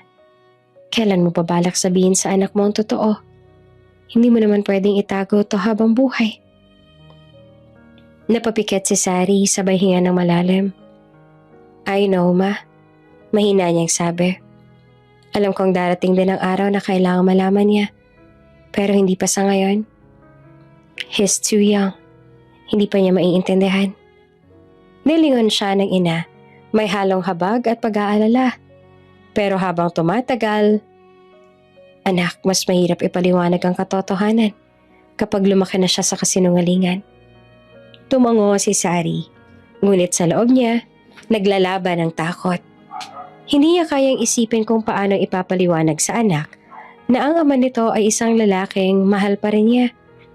Pero hindi na kailanman maaaring balikan. Pagkatapos ng ilang sandali, nagpaalam na siya sa ina at bumalik sa kwarto. Umupo siya sa gilid ng kama, pinagmamasdan ng kanyang anak. Sa kanyang isip, paulit-ulit ang parehong tanong. Hanggang kailan ko maitatago ang totoo? Hinaplos niya ang pisngi ng bata sabay bulong. Someday, anak, you'll know everything. But for now, let Mama protect your peace. Tahimik na lumipas ang gabi habang sa puso ni Sari patuloy ang pakikidigma sa pagitan ng pagmamahal, katotohanan at lihim. Ang araw na iyon ay espesyal, hindi lang para kay Sari kundi para na rin sa kanyang anak na si Alian. Bilang bahagi ng Family Appreciation Day ng airline kung saan siya nagtatrabaho, pinayagan silang isama ang kanilang mahal sa buhay upang maranasan kung ano ang pakiramdam ng lumipad kasama ang mga crew. Mula pa sa pagbangon, bakas na ang tuwa sa mukha ng bata. "Really po, Mama? Sakay ako sa airplane?" Tanong na Elian habang bitbit ang maliit itong backpack. Dahil bata pa ay bulol pa ito magsalita, pero matalino at adventurous talaga ang anak niya. Namana nga nito kay Rafael halos lahat.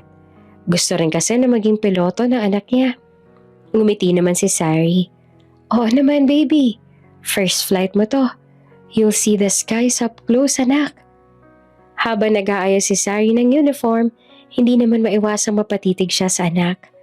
Ang mga mata nito ang kulay tsokolate, ang pilyong ngiti, pati na ang paraan ng pagtitig. Lahat ay paalala ng lalaking pilit niyang kinalimutan. Ngunit mabilis niyang pinawi ang alaala. Pilit binabalik ang ngiti sa labi. Hindi ngayon. Hindi dapat ngayon. Pagdating nila sa airport, sobrang saya na Elian. Sa unang beses nakakita ng ganitong karaming eroplano. Habang naglalakad sila papunta sa runway, sobrang saya ng bata. Tumatakbo, tumatawa, umiikot. Tila ba sobrang saya nito. "Slow down anak, baka madapa ka," paalala ni Sari sa anak. Ngunit sa isang iglap, bago pa man siya muling makapagsalita, ay tumakbo ang bata ng diretso sa kabilang side ng runway. "Elian!" Sigaw ni Sari ngunit huli na.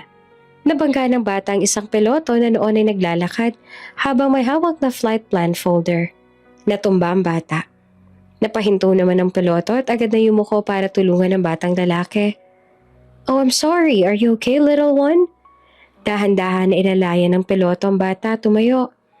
Ngunit nang mapatingin ito sa mukha ng bata, biglang tumigil ang lahat. Parang may malamig na dumaloy sa kanyang ugat. Dahan-dahan niyang tinanggal ang kanyang salamin. Halos hindi siya makahinga. "No way," bulong niya sa sarili. Imposible. Kamukhang kamukha ng piloto ang batang lalaking nabangga. Ang bata naman nagulat din pero agad nang umiti. "Sorry po sir, I didn't see you." At bago pa man makasagot ang piloto, isang pamilyar na tinig ang sumigaw mula sa di kalayuan. Napatigil siya. Ang boses na yon, matagal niya nang hindi narinig. Pero kahit lumipas sa mga taon, hindi niya iyon malilimutan. Dahan-dahan siyang napalingon sa pinanggalingan ng tinig. At doon, ilang metro ang layo, nakita niyang babaeng matagal niya nang hinanap sa bawat alaala. Ang babaeng iniwan siyang may sugat sa puso, si Sari. Suot ito ang flight attendant uniform. Ang buhok ay maayos na nakapusod at sa mga mata nito halata ang gulat at pangamba. Ang kamay na Rafael, ang piloto, ay nakahawak pa sa balikat ng bata na ngayon ay nagtataka na. "Sari?" Mahina niyang sambit, halos hindi marinig ng kahit sino. Napatigil si Sari, nanginginig ang mga labi. Hindi niya alam kung lalapit ba siya o tatakbo palayo. Ngunit bago pa siya makagalaw, tumakbo si Elian papunta sa kanya. Niyakap siya ng mahigpit. "Ma, I'm okay. I just bumped into a pilot." Niyakap ni Sari ang anak ng mahigpit. Pinipilit itago ang kaba. "Oh, thank God," bulong niya. Hindi naman makapaniwala si Sari sa mga nangyari. Parang isang masamang biro ng tadhana. O marahil, isang malupit na paraan ng kapalaran para ipaalala sa kanya ang mga bagay na matagal niya nang pinilit limutin. Si Rafael. Muling nag-cruise sa mga landas nila. At higit pa ron, nakita na nito ang bata, ang anak nila. Ang bata ang bunga ng isang gabing ayaw man niyang balikan. Hindi niya kailanman pinagsisisihan. At mas lalong hindi siya makapaniwala nang malaman niyang isang hotel lang palang tinutuluyan nila ng mga crew. Ibig sabihin, may mga pagkakataong maaari niya itong makita. At iyon mismo ang kinatatakutan niya. Habang nag-aayos siya ng gamit sa loob ng silid, hindi niya maiwasang mapahinto nang marinig ang mga kasamahan niyang flight attendants na nagkukwentuhan. Alam mo ba, Sari, yung bagong kapitan na tinalaga ng company natin for pilot training, grabe daw, sobrang galing. Oo, si Captain Rafael Delgado, right? Parang perfect combination ng skills at charisma. Kahit mga senior pilots, hangang-hanga sa kanya. Tsaka super humble pa raw, kahit international flights na madalas hawak. Natigilan siya, parang biglang humina ang lahat ng tunog sa paligid. Delgado, Captain. Training new pilots. Hindi siya nagkakamali. Siya ngayon, si Rafael. Hindi lang basta bumalik sa buhay niya, kundi tila mas pinadikit pa ng pagkakataon ang mga mundo nila. Ang mundo ng ama at anak. Nilingan niya si Elian na abala sa pagpipinta gamit ang kulay na binili niya sa duty free. Bigla siyang napabuntong hininga. "What's wrong, Mommy? Why are you sad?" Tanong ng bata. Inosenteng nakatingin sa kanya. Napilitan siyang umiti. "Oh, I'm not sad, baby.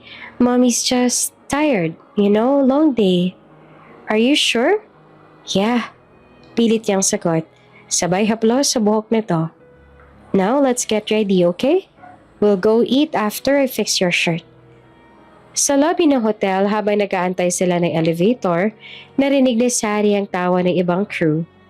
Pinilit niyang maging kalmado, pero ang puso niya ay kumakabog na parang sasabog. May pakiramdam siyang malapit lang ito at hindi nga siya nagkamali. "Hi, Mr. Pilot." Si Elian ang unang bumate. Masiglang kumaway sa isang pamilyar na mukha. Napalingon naman si Sari at doon ay halos mapatigil siya sa paghinga. Nakatayo si Rafael, suot ang puting pilot uniform, bitbit ang flight cap sa kamay at may bahid ng ngiti sa mga labi. Ngunit higit sa lahat, naroon ang mga mata nito ang hindi niya malilimutan. Ang pangungulila, ang pananabik. Ngumiti ito at kumaway pabalik sa anak. "Hey buddy," sabi ni Rafael sabay lapit sa kanila. Yumuko siya para abutin ang kamay ng bata. "Where are you going, little man?" Ngumiti naman si Elian. "We're going to eat." "Oh, really? That sounds fun." Tumingin si Rafael kay Sari. Isang mabilis ngunit malalim na saliyap. Si Sari naman, mabilis na umiwas ang tingin. Ramdam niya ang init ng titig nito. Parang binabasa siya. Biglang umiti si Elian at nagsabing, "Wanna eat with us, Mr. Pilot?" Halos mapalunok naman si Sari, pero bago pa siya makasagot, umiling na si Rafael at gumiting mahina. "Are you sure I'm invited?" Biro niya. "Yes, you can sit beside me." Hindi na nakatanggi si Sari, at ilang sandali pa, nagkasabay na silang tatlo sa hapag, sa isang sulok ng hotel restaurant. Tahimik ang simula, pero unti-unting nabasag ng tawa na Elian. Si Rafael naman ay tila natural lang sa bata. Tinuturuan itong magbiro at nagkukwento tungkol sa mga eroplano. Hanggang sa mapansin ng ilang crew na naroon sa kabilang mesa. "Grabe, look at them. Ang cute na lang tatlo para silang pamilya." "Oo nga, para magkakamukha pa. Lalo na yung bata. Hawig ni Captain Delgado." If hindi lang namin kilala yung si Sari na isa sa mga dakilang single mom ng company, iisipin talaga namin siyang ama ng anak niya. Si Sari ay nakayuko lang. Mahigpit ang kapit sa kubyertos. Ayaw niyang tumingin, pero alam niyang pansin ni Rafael ang panginginig ng kamay niya. At sa sandaling iyon, pareho nilang alam. Hindi na maitatanggi ng tadhana ang koneksyon na matagal nilang pilit tinatakasan. Masiglang gabi sa hotel. May ilaw, may tugtugin, at halakhakan ng mga flight attendants na parang saglit na nakalimot sa pagod ang trabaho. "Come on, Sari." Pilit ng kaibigan niyang si Lynn, na halos namanilahan siya palabas ng kwarto. "Palagi ka na lang work, home, work, home. You need to unwind. Promise, I'll take care of Elian. Ninang niya ako, remember? At gusto ko rin siyang dalhin sa toy store mamaya." Ngumiti naman si Sari bagaman nag-aalangan. pero baka magising siya. Then I'll stay here with him until you come back. Just have fun, okay? You deserve it. Sa huli, napapayag siya. Isinuot niya ang simpleng pastel dress na bihira niyang gamitin. Hindi labis na hapit, ngunit sapat na para mapatingin ng ilang ulo. Ngayong gabi lang naman, sabi niya sa sarili. Sa function hall ng hotel, puno ng tawanan, musika at salo-salo. Naghalo ang mga staff, pilots at crew mula sa iba't ibang department. Habang nakipag-usap siya sa ilang kakilala, hindi niya maiwasang maramdaman ng mga matang nakatingin sa kanya. At nang lingunin niya, naroon si Rafael nakaupo sa bar. Isang basong alak sa kamay, nakasandal, ngunit malinaw ang tingin sa kanya. Hindi nagbago ang presensya nito. Matikas, mapang-akit, ngunit ngayong gabi, may halong lungkot ang mga mata. Pilit niyang umiwas, ngunit tuwing gumagalaw siya, tila sinusundan nito ng bawat hakbang. Kaya sa bandang huli, napagpasyahan niyang lumabas.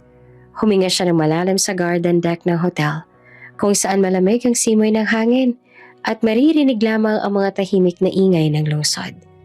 Ngunit ilang sandali pa, narinig niya ang yapak. Paglingon niya ay naroon na si Rafael. Bahagyang lasing, may hawak pang baso ng alak. Rafael, mahina niyang sabi at pilit pinapalatili ang distansya. You're drunk, you should rest. Ngumiti ito na mapait. I've been trying to rest for years, pero hindi ko magawa. Napalunok siya. What do you mean? Lumapit ito ng ilang hakbang, hanggang sa halos maramdaman niya ang init ng hininga nito sa malamig na gabi. I missed you, Sari. Maraha sabi ni Rafael, ang tinig ay puno ng pagod at pananabik. You never left my mind. Not once in the past 4 years. Rafael, tangka niyang iwas, ngunit bago pa siya makalayo, marahang yumakap ito mula sa likod. Isang yakap na puno ng pigate, ng damdaming pilit pinigilan. I tried to forget you. Bulong ni Rafael, halos magdidikit na ang kanilang hininga. I tried to move on. I drank, I worked, I traveled. But every time I close my eyes, it's still you. It's always been you. Nanginginig naman ang tinig ni Sari. Please, Rafael. This isn't right. Tell me. Mariin niyang tanong. Were you happy, Sari? Naging masaya ka ba nung nagpakasal ka sa boyfriend mo noon? Napalunok siya at hindi makatingin. I heard he left you. Were you sad? Were you lonely?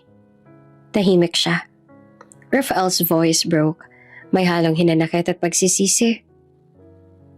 I've been thinking of you every single day. I told myself maybe you're happy now. That's why I didn't bother you anymore. Pero nang malaman ko na iniwan ka niya. Iniwan niya kayo ng anak mo. I got mad. Kasi kung pinuntahan kita noon, kung pinaglaban kita, hindi mo sana naramdaman ang sakit na yon. Napapikit si Sari at luha ang huminga. Rafael, say something. Halos pakiusap nito. Tell me kung naging masaya ka. Dahan-dahan siyang humarap at sa una niyang pagtitig mula sa mga mata nito, nakikita niyang parehong lalaking minahal niya noon. Ngunit ngayon ay sugatan at nag-aalab pa rin. Hindi totoo. Mahinang sagot ni Sari. Nagulat si Rafael. What do you mean? Hindi totoo na nagpakasal ako. Parang natigilan ng oras. What? Tanong ni Rafael na halos hindi naman makapaniwala. Tumulo ang luha ni Sari habang nilalakasan ng loob. I lied, Rafael. I just wanted you to hate me para makaya mong hayaan ako umalis. Wala akong ibang lalaki. Wala akong pinakasalan. Never. Matagal na natahimik si Rafael bago muling nagsalita, paos at mababa. Then tell me. Lumapit ito at bahagyang kumurap ang luha sa mata. What about you? Kamusta ang kasal mo? Kamusta na kayo ng babaeng pinakasal sa'yo ng magulang mo? Huminga si Rafael, mabigat ngunit matatag. Hindi ko tinuloy. Magulang ko lang naman na may gusto nun, hindi ako. Hindi ko kaya magpakasal sa taong hindi ko naman mahal. Kasi sa bawat tibok ng puso ko, ikaw pa rin ang naririnig ko. Napatingin si Sari sa kanya. Naguguluhan, nasasaktan. Ngunit alam niyang wala nang maitatago. At sa sandaling iyon, nagtagpo ang kanilang mga paningin. Puno ng mga salitang hindi na kailangang bigkasin. Tumingin si Rafael sa kanya, halos pabalong.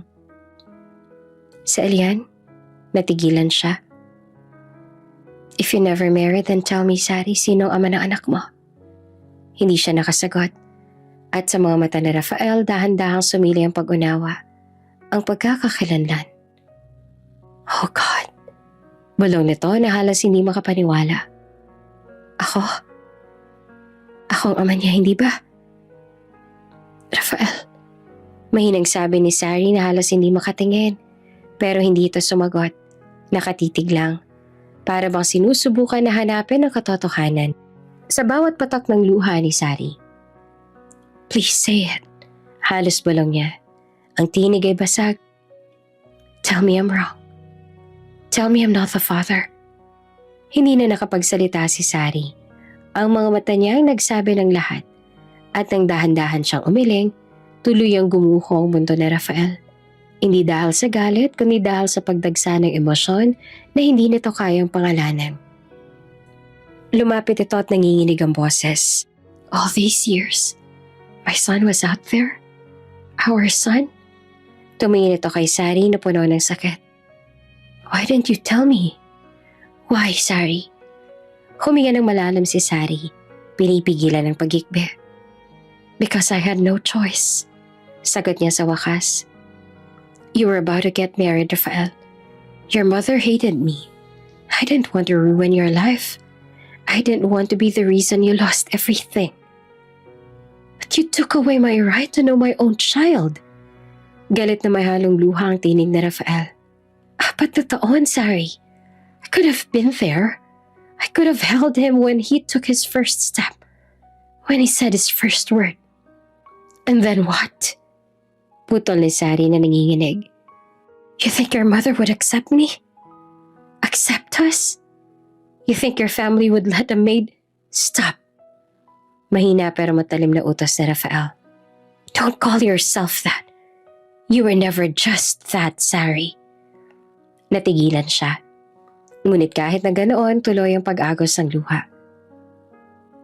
I did everything to protect him. Patuloy niya.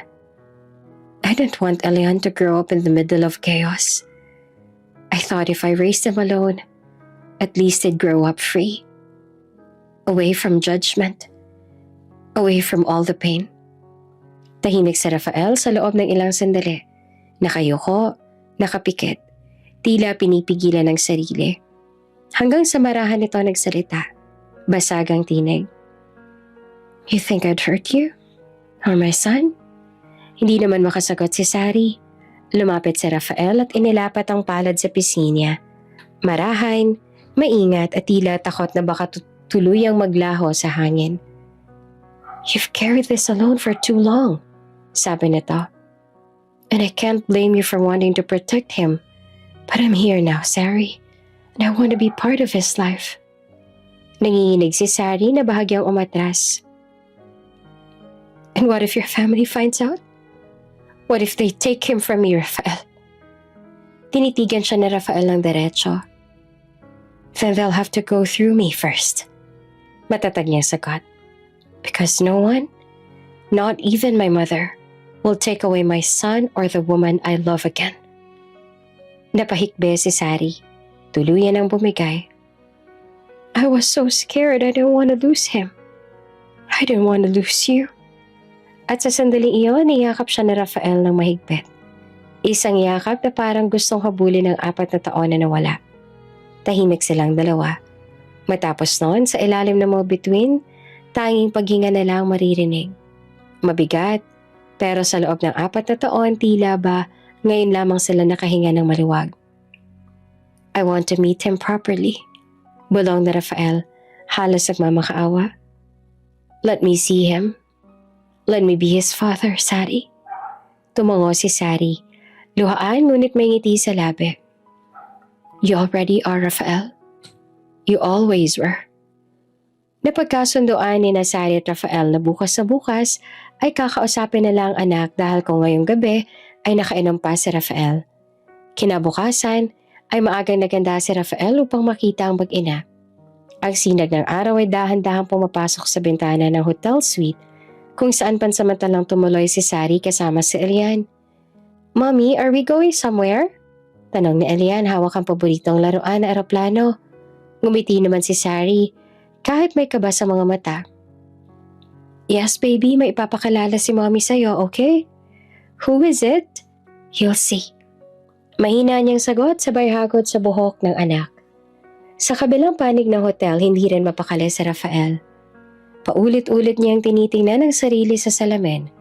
Parang hindi alam kung paano haharapin ang sandaling ito. Piloto siya, sanay sa mga emergency, sa pagharap sa panganib. Pero ngayon, tila hindi sapat ang lakas ang loob niya para sa isang maliit na bata, na anak niya. 4 years, bulong niya sa sarili. 4 years na hindi ko siya nakasama. 4 na taon na hindi niya alam na ako ang ama niya. Damong si Rafael sa hotel niya na mag-ina.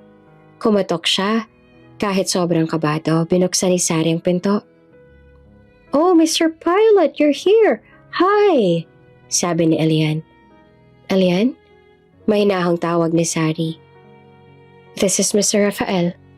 Ngumiti ang bata at kumaway. I'm glad to see you here, Mr. Pilot. Hi, buddy. Sabi niya sa wakas na halos pabulong. It's nice to finally meet you. Lumapit si Elian, walang pag-aalinlangan. Hawak-hawak pa rin ang eroplano ng laruan. Napaluhod siya sa harap ng bata. Nag-aalangan kung dapat bang yakapin ito. Pero bago pa siya makagalaw, si Elian na mismo ang yumakap sa leeg niya. Napahigpit si Rafael ng yakap at sa sandaling iyon, tumigil ang mundo. Tagal kitang hinintay. Bulong niya ng tinig na halos hindi marinig. Tumingin si Sari sa kanila. Luhaan ngunit may ngiti sa labi. Hindi niya alam kung dapat ba siyang matakot o matuwa. Pero sa bawat yakap, sa bawat tawa ng mag-ama, alam niyang tama ang ginawa niyang desisyon. Kahit ilang taon niya pa itong tinago. Pagkalipas ng ilang sandali, nagyaya si Rafael. Gusto mo bang sumakay sa cockpit, buddy? I'll show you the plane. Lumiwanag ang mata ni Elian. Really? Mommy, can I? Tumango si Sari at bahagyang nangingiti.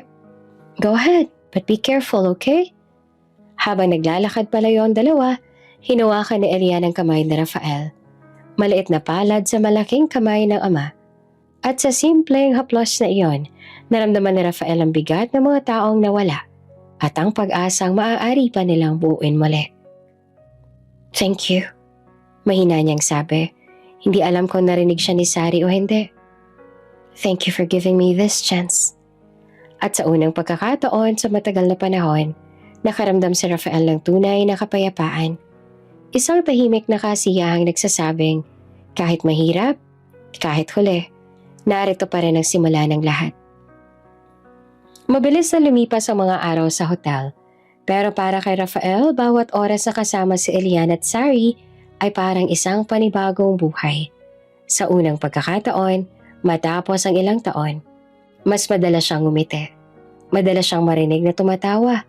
Hindi bilang kapitan ng eroplano kundi bilang isang ama. Si Elian naman halos hindi na mawalay sa kanya. Kapag nasa lounge si Rafael, nandoon din ang bata. Nakaupo sa kandungan niya habang tinuturuan siya ng simpleng aviation terms. See this? Sabi ni Rafael na itinuro ang maliit na modelong eroplano. This is called aileron. It helps the plane turn. Wow! Sagot ni Elian habang nakatitig sa modelo. When I grow up, I want to be like you, Mr. Pilot. Ngumiti si Rafael. You can call me Daddy if you want. Natigilan si Elian at bahagyang lumingon kay Sari na sa di kaalayuan. Can I, Mommy? Tanong niya. Hindi naman agad nakasagot si Sari. Mabilis ang tibok ng puso niya. Parang may kumirot sa dibdib. Ngunit nang makita ang masayang ngiti ng anak, dahan-dahan siyang tumango. Yes, baby. You can. Siya ang daddy mo kaya ayos lang natawagan mo siyang daddy. At sa unang pagkakataon narinig ni Rafael ang salitang matagal niyang pinangarap. Daddy! Tawag ni Elian sabay yakap. Napayakap din sa Rafael ang mahigpit. Parang ayaw niyang bitiwan. I love you, son. Habang pinagmamasdan ni Sari ang dalawa, may halong saya at pangamba sa kanyang puso. Ang saya dahil nakikita niyang buo ang pamilyang matagal niyang inilihim. Ang takot dahil alam niyang anumang oras maaaring magbago ang lahat. At sa mga gabi mag-isa siya sa kwarto, paulit-ulit niyang tinatanong ang sarili. Paano kung magbago ang isip na Rafael? Paano kung bawiin niya sa Elian? Hanggang sa isang gabi, lumapit si Rafael sa kanya. Tahimik silang dalawa sa garden ng hotel, kung saan minsan na rin silang nagkita sa nakaraan.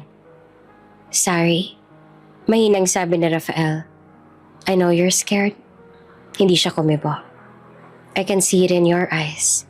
Dagdag nito. You're afraid that I'll take Elian away. Or that us, won't last. Lumingon si Sari kay Rafael. Mabigat ang tinig. Rafael, hindi mo ako masisisi. Ilang taon tayo nagkalayo. Ilang taon kong iningatan ang anak natin na mag-isa. Tumango si Rafael. Alam ko, kaya gusto kong patunayan sa'yo ngayon na hindi ko hahayaang masira ulit ang pamilya natin. Tumingin siya ng diretso sa mga mata ni Sari. Hindi ko nahahayaan ikaw na lumayo. Hindi ko hahayaan sa Elian na lumaking wala ako.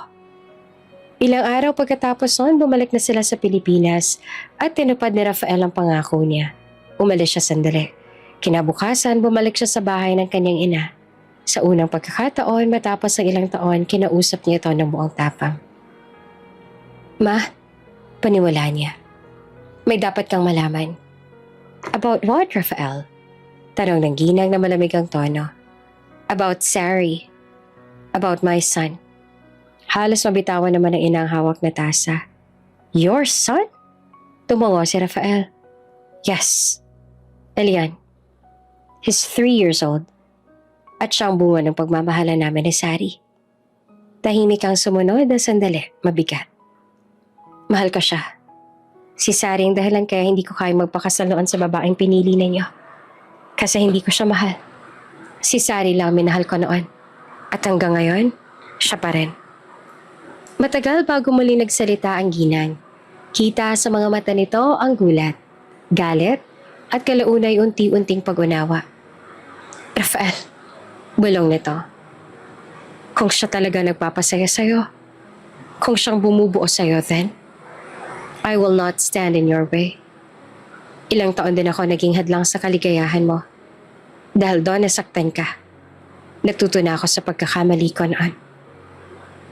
Lumuwag ang dibdib ni Rafael at tuluyang napaluha. Thank you, Ma. Thank you for giving me this chance. Kinabukasan, bumalik siya sa kanyang mag-ina. Nakita niya si Sari. Lumapit siya. At walang sabi-sabing hinawakan ng kamay nito. Ma accepted you. Mainang sabi ni Rafael. And I will spend the rest of my life proving that I won't let you and Elian go again. Rafael, we'll start again. This time, no secrets, no fears, just us. The family we should have always been. At sa unang pagkakataon, muli niyakap siya ni Rafael, hindi bilang pagnanasaw pangungulila, kundi bilang pangako. Pangakong kahit anumang bagyong dumaan, hindi niya nahahayaang masira ang mundong unti-unti nilang binubuo.